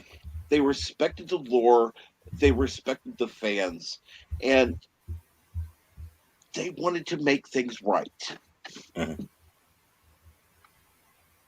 Yeah, and that's just it. You can't argue that point at all. I mean, these they were trying to go out and expand it, try to do better, try to give what is expected of Star Trek. And you know, like every series, they had their flops and they had their good ones. I mean, Hmm. you can't damn it. I mean, for me, it's not my favorite Star Trek series to be honest with you, but it did have its high points, and it didn't enthrall me as much as the other series. I have to say, my favorite is oddly enough, oddly enough, is the first episode when they get there. I think that was the best pilot that was ever made for Star Trek, honestly. And it really set the tone of what this show is about, who these characters are, how you're going to mesh this crew of between Starfleet and criminals, and them coming together, going, "Yeah, we have to work together to get home and set aside our differences." And that episode I think was the best to set the tone for what the series is all about. I'd have to agree. It was a definitely well. I would say second best pilot. I still like DS9 better. The The mystery, pilot. yeah, that's number two for me, and it's very close. It's very close. I mean, really, it is. But for me, Voyager, I think, just kind of topped it just a little bit. But yeah, the emissary was absolutely fantastic. It was setting the tone and the animosity between Cisco and Picard, or his animosity towards Picard. Uh, them getting Patrick Stewart to do the part, seeing the battle a little bit more, and understanding what they were going through, the loss that Cisco had, the weight on his shoulder, that really did place, and how, of course, Avery Brooks did the part. I mean, no one can deny he was great in that role. Absolutely fantastic. Oh, I agree completely. He was. I think he was the right choice for it. Yeah. I mean, I seen the list that they had. They wanted to have William Campbell play the part, which I thought, oh, that'd be interesting. But I don't know if I could see Trelane or Koloff on the DS9. I think they had John Rhys Davies was also one of the choices they wanted to have. And it's like, oh, do we want to have Gimli the dwarf running around, or at that time Sala from Indiana Jones? Great actor, but Avery Brooks just had those chops. He really had those chops.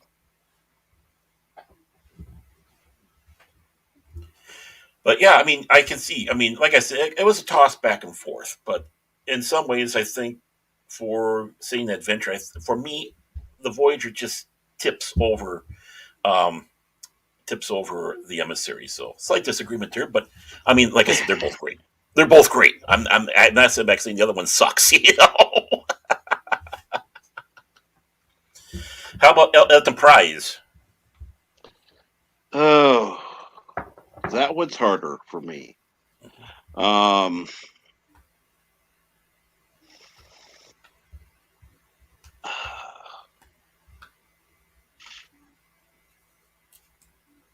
because I'm trying to think of the title of it.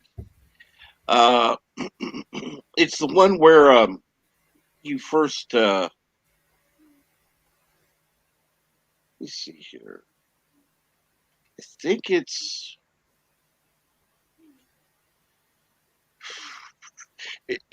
where you first meet the not first meet the Klingons, but where uh, they kidnap Phlox Okay. and they're trying to save the Klingons from dying, and then he makes the formula to you know which ends up getting rid of the bridges, and it kind of ties the original series to that. Mm-hmm. I always kind of found it funny too. It kind of hit the Star Trek you with the Phasma, where they talk about the the the Klingon human fusion Klingons were the original one. And you had the Imperial Klingons in that role playing system. Hmm.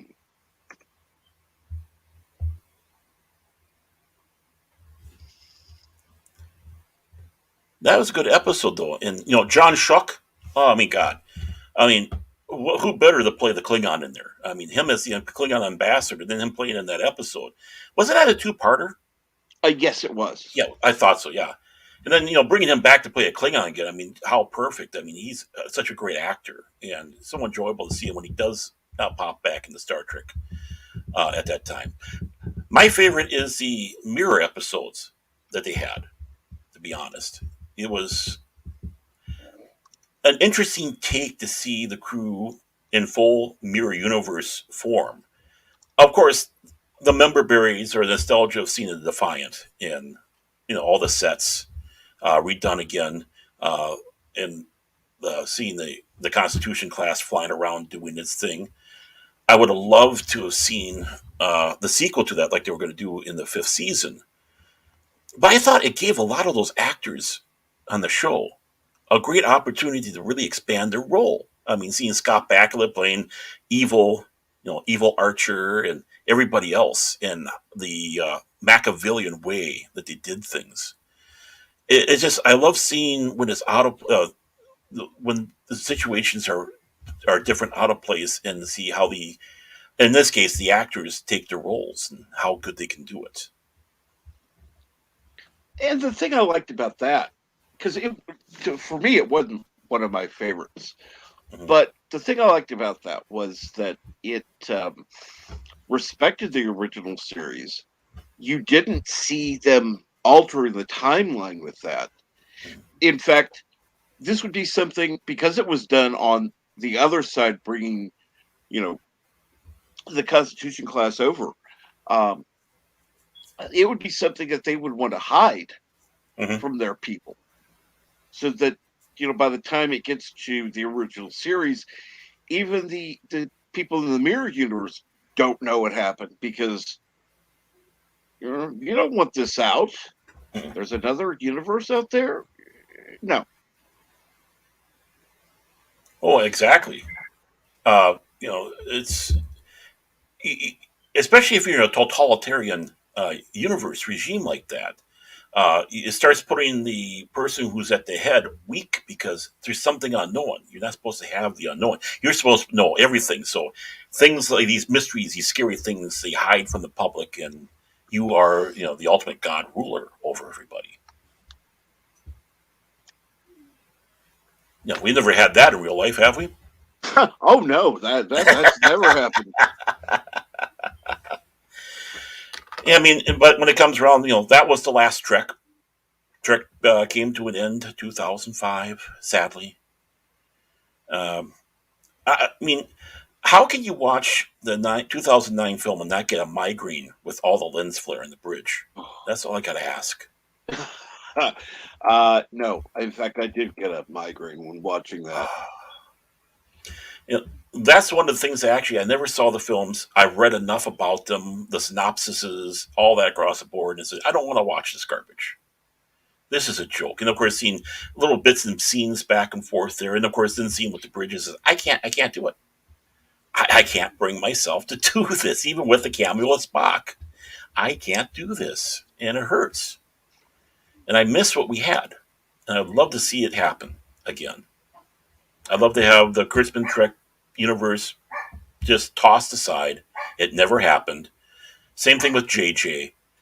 It never happened. It's not even an alternate universe, the Kelvin timeline. I just want, and I don't want a prequel. Star Trek is about going forward.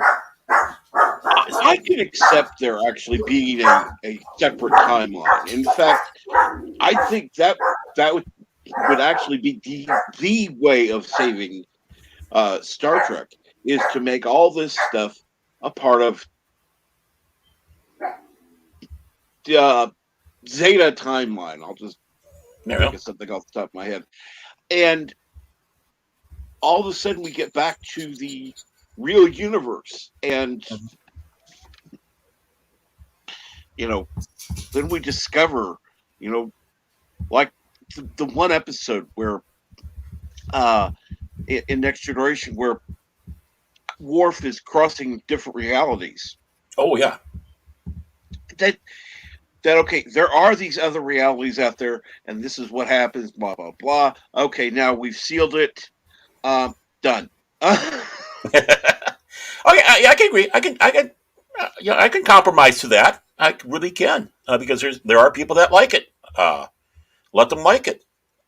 Agreed. Hmm.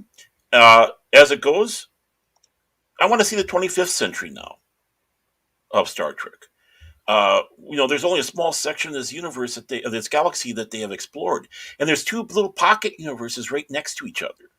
I mean, the ability to, hey, can we actually hop to one of these little pocket universes that we have around the Milky Way? What's going on there? Expand further. Quit looking inside and let's start going out, and let's have that hope, and let's see who is there. It's that Viking spirit. What's over the hill, and that's what I want.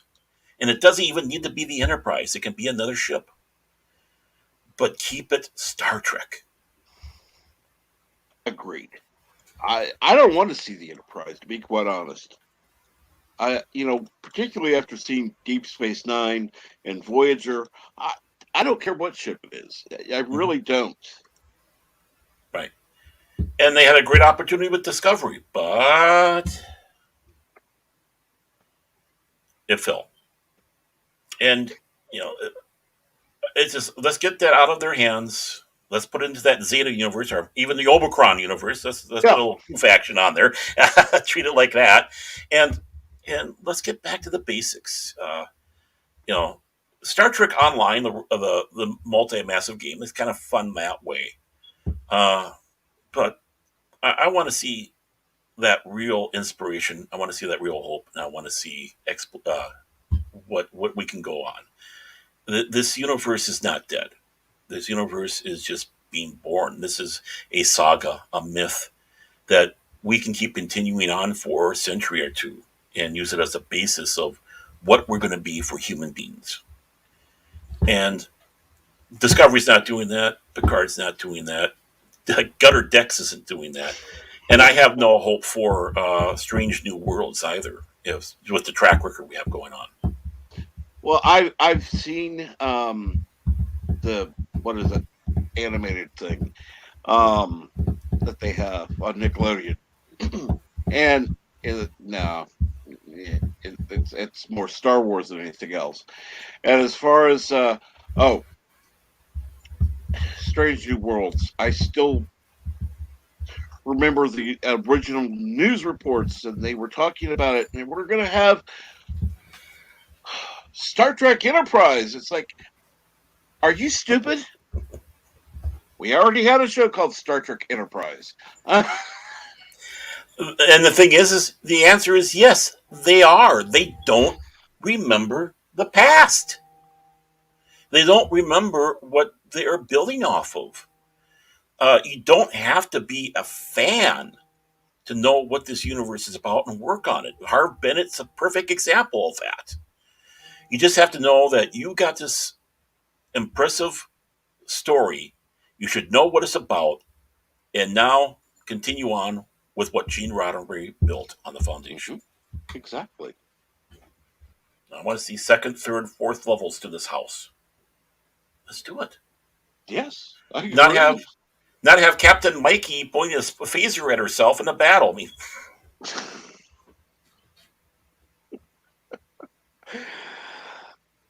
Oh, sorry, sorry, sorry.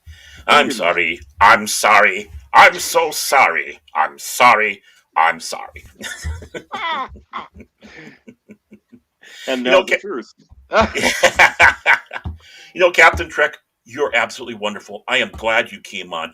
Would you like some time to be on my Baron After Dark? I do one on Wednesday, or Tuesdays or Wednesdays. It all depends. A live stream, usually around 9 o'clock. Actually, tomorrow I'm going to have Mexican Iron Man on. Would you Oh, like sometime in the future to be on it? We can talk more about this stuff. absolutely. Okay. Are we connected on Twitter? I don't know. I'm going to have to find that because then we can DM information back and forth. Absolutely. In fact, I'm firing up my happy little thing on my phone. There we go. Because this is how serious I am. Because you are absolutely wonderful to talk to. I've seen your stuff around, and I thought, hey, this is a great guy. And the fact that you came in and you accepted my invitation to come on here, it humbles me. I'm honored, and I'm very extremely happy. Well, I'm happy to be a part of anything. In fact, for my belief is that we need to come together as a community. Right.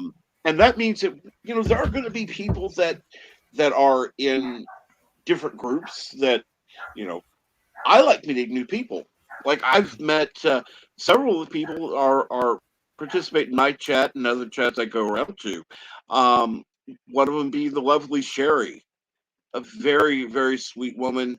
Um, Pacific 414. I've met other places.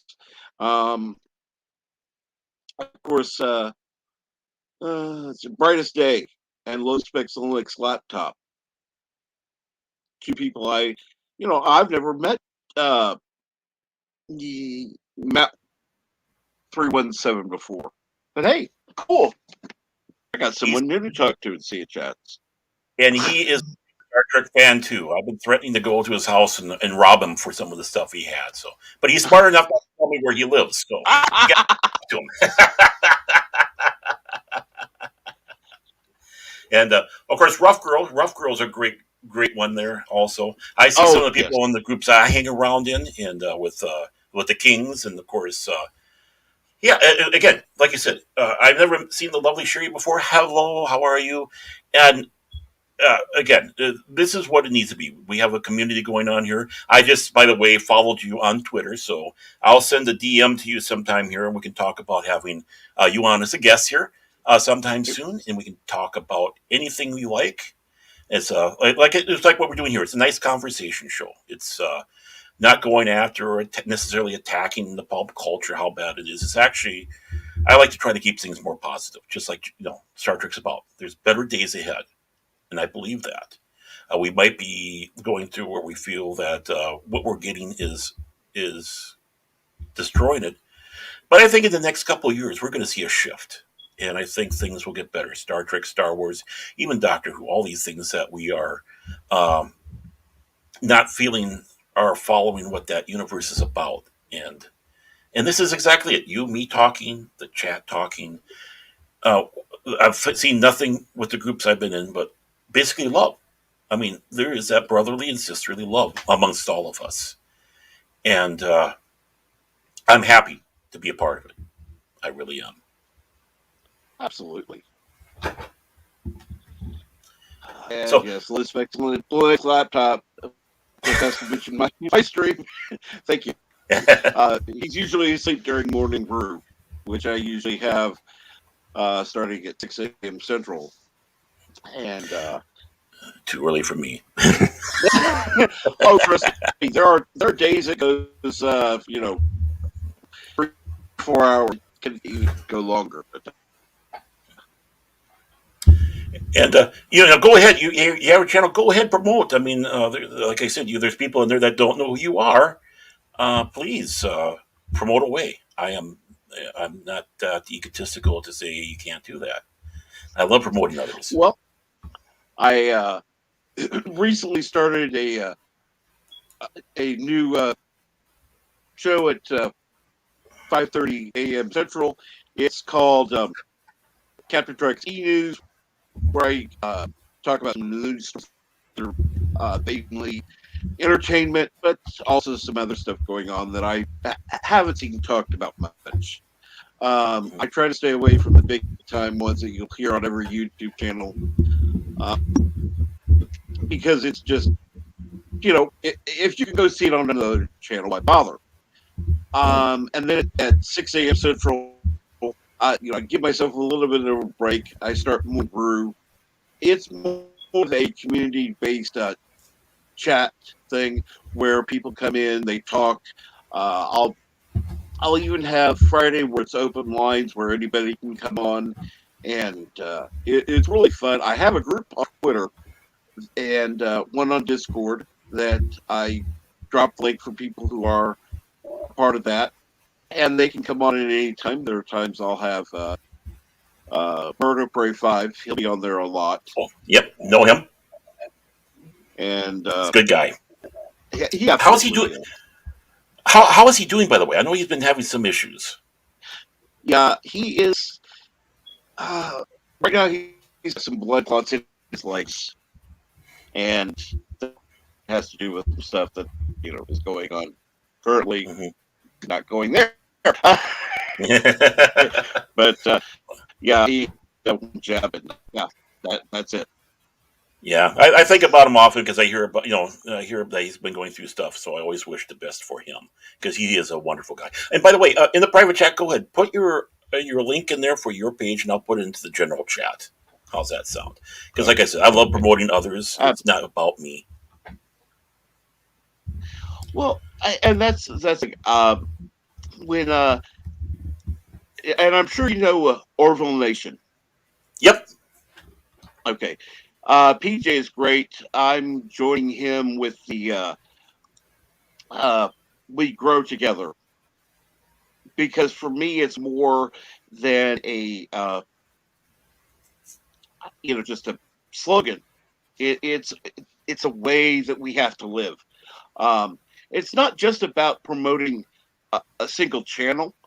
It's Mhm. about helping us grow together closer as people. Right. To find common ground, and that's I think one of the things that's been lacking for a long time, and why you know honestly I think that there's some divisive forces out there, but if we Hmm. can come together, I think that would be the most helpful thing of all.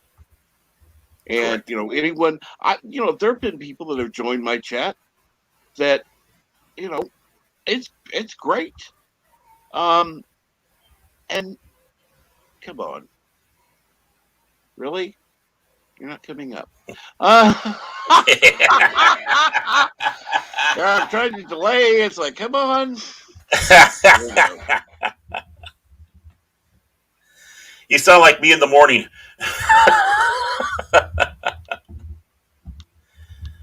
uh, No, I'm trying to copy and paste. That's one of the. Really? I didn't yeah. say that. I Oh, there we go. I only laugh because you sound exactly like me when I do some of this stuff. Except usually I'm using some expletives while I'm at it. Oh, but now trust me, on my channel, I will use some expletives, but I try to respect the channel owner.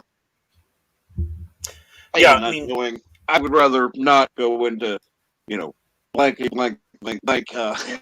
yeah, is when you drop it, it was inappropriate, and you're not relying on it to be the Yes. source. And right there in the chat, by the way, there's Captain Trek. Please, Matt, if you're still out there, subscribe to him. Uh, and so I suppose most of the others you already said that you know them, so they're probably part of your team as well. I'll definitely be subscribing to that. Myself, if I haven't, I've subscribed to so many things. It's like, okay, who am I going to watch today? It's just so much out there, and Oh yes. and I love everybody out there. I mean, even those I disagree with, it's like we're all family in that familial love out there that I have, and it really has bolstered me. One of the reasons why I did the surprise live stream this day is because I found I'm happiest when I'm have the microphone in front of me, the camera on me, not necessarily just myself. It's when I have people like you come on and I can talk with people. I Hmm. I feel like I grow more as a human being. I think it makes me look better on the show. Maybe egotistical there, but if I'm looking good, obviously you're looking great, and that's what's important. So I appreciate you having me on. Thank you. yeah. It means a And as you can lot. see, I'm not scared. I mean, we never talked before, and I brought you on blind, but I knew of you, and I trusted that you'd be the great guy that you are. If you dropped an expletive here and there, it wouldn't bother me at all. I'm a little bit more looser on the Burn After Dark, and if I'm on the Kings, yeah, no one can cuss like 24/7 Fusion. I'll tell you that right now.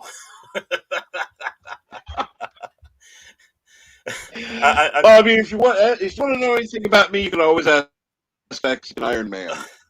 Oh yeah, I might bring you up tomorrow when we talk. So hopefully you can join in and watch that. So I consider that a Oh, great boon having him on absolutely. there.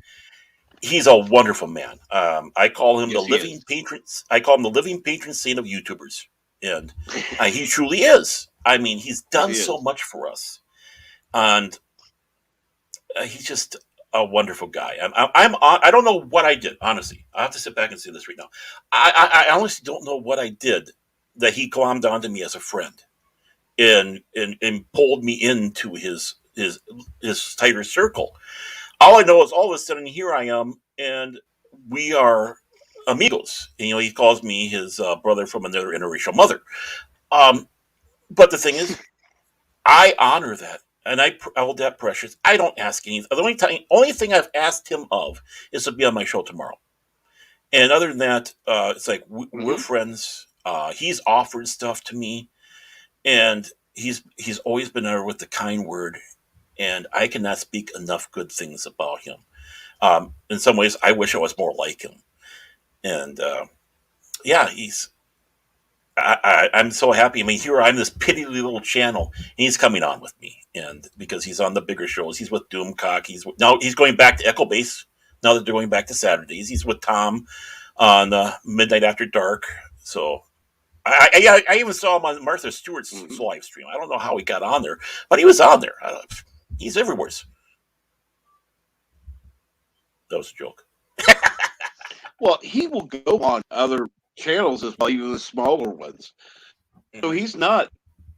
he's not exclusively, and he's not looking to go. Oh, hey, I'm big deal, and I'm gonna only go on big channels. Nah, he's not. That's one thing you can say about Mike. He's a good man, and he cares Mm-hmm. about people. He does. He really does. And I mean, he has the proper ego. He's not egotistical. We all have to have an ego to him, and his is a giving one. And uh, he's an amazing man. So I can't wait till we talk. As we made it known, it's going to be a very positive talk tomorrow. I'm sure there's going to be some cussing because there's going to be some stuff I'm going to bring up that we get the great Mexican Iron Man rant. And as I told Coach, I said I wanted to have a no war with him because every time you see something a naughty word on Echo Base, you get the no song. Now's an opportunity for him and I to go back and forth to do no words as we cuss things out in our ramps.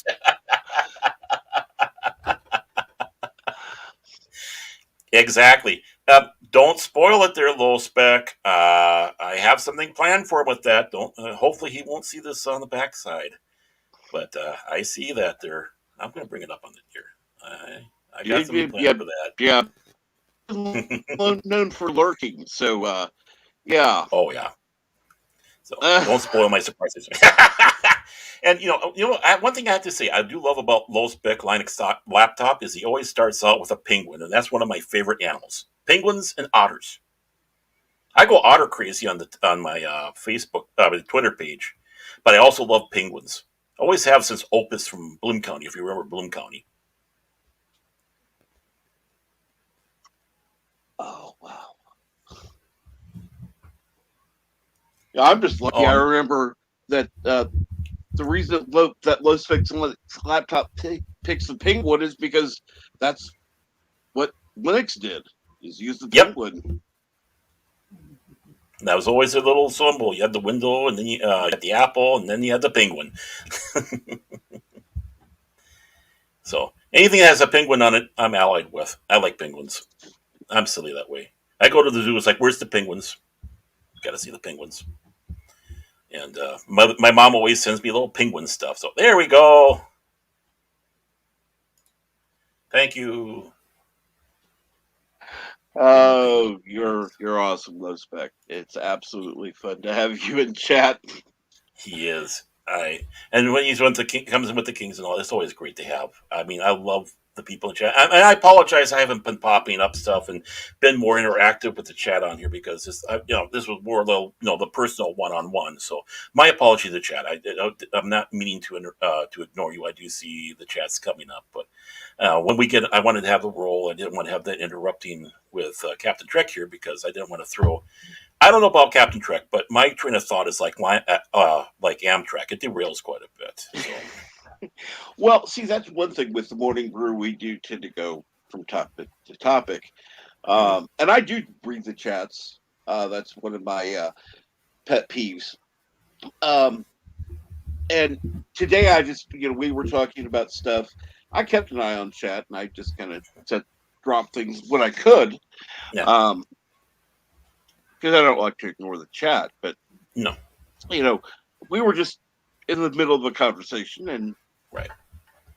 they're watching, and I figured if they had something to put in, here we go. They'd be in the Yep. chat, and I'd look over and say something. Exactly. And if you ever see something and say, "Hey, Baron, look at this," it's like, okay, I'll plop it up there because again, with them, they're they're the most important thing. If it wasn't for them, we wouldn't be doing this. If they're not out there chatting and talking and enjoying what we're talking about, when it comes around to it, I find the people that come in the chats, these are the most important people. And if we're not doing what we're doing, they're going to leave, and then so we're just talking to each other, which is a great to have a conversation. But again, love to share, let other people Yes, part of it. So and and so you know what, chat, I love you all. I honestly do. Even the new ones that come in because thank you for coming in. The lovely Sherry, who is your friend there, so it's nice to meet you. Of course, Linux Laptop, Matt, Pacific, who comes lurking in left and right here because he's doing things. Who was kind enough to have me on his 100 subscription episode. So wow. hopefully, hopefully I didn't derail it too much and sink that ship. I doubt it. Oh, here comes a. Are you gonna be? Are you gonna make a guest appearance here?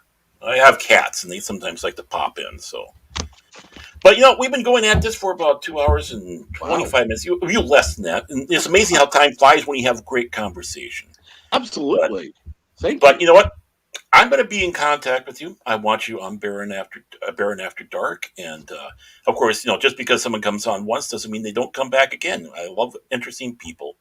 As you can see, I kind of like to keep it to a talk show format. I try to be like Johnny or even Tom Schneider. Uh, and my opinion is the guest is more important than me in this because you're here, and I want to hear what you have to say. So. Thank you. I appreciate that. And again, thank you for having me on. Is there anything you wish to plug besides everything you had before? I mean, that's a great list of stuff to have, but is there anything special you want to plug or special appearances you might be making or anything like that? Well, uh, like I've mentioned, Bird of Prey 5.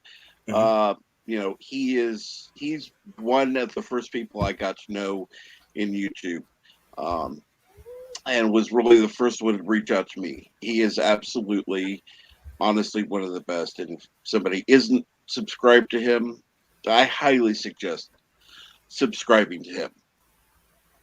Amen. So, Amen.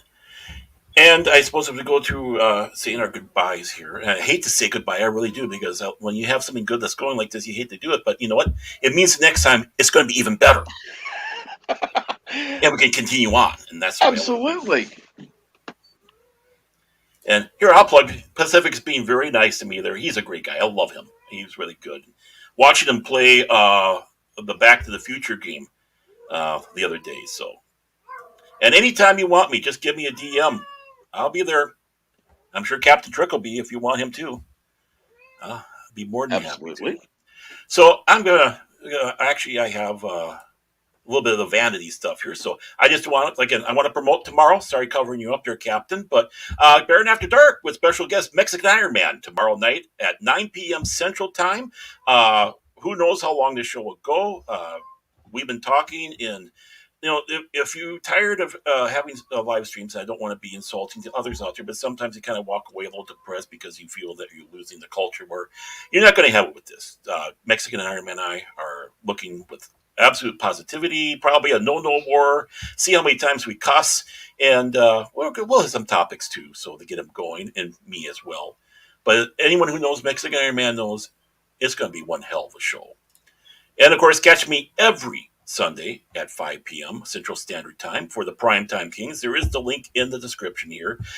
Me, 24/7 Fusion Media, Vigilante Williamson, and the Fat Santa Seagal, as he is right now. You never know what's going to happen in that show. We walk in, we have plans, they get sunk. And you never know. The last show was kind of wild. So sometimes we don't even know where the show is going to go. But it's guaranteed to be a laugh. And these guys are great. And I'm honored to be part of the Kings. So, Captain Trek, Again, thank you so much for taking uh, my invitation to come on here. You're It was you're great welcome. to talking to you. Looking forward to it again. Chat over there. Thank you so much for joining us. Pacific, Low Spec, lovely Sherry. Let's see who else we got there. I was going to say Captain Trek, but that's you. Matt, if you're still out there, rough girl. Oh, the girl I've been trying to get to be my bodyguard. She's tough. She's wonderful. Brightest day, if you're still out there, Zax. If all of you are there, thank you so much. You have a wonderful day, and thank you very much. And now, let's see if I can do this right. Here's my goodbye.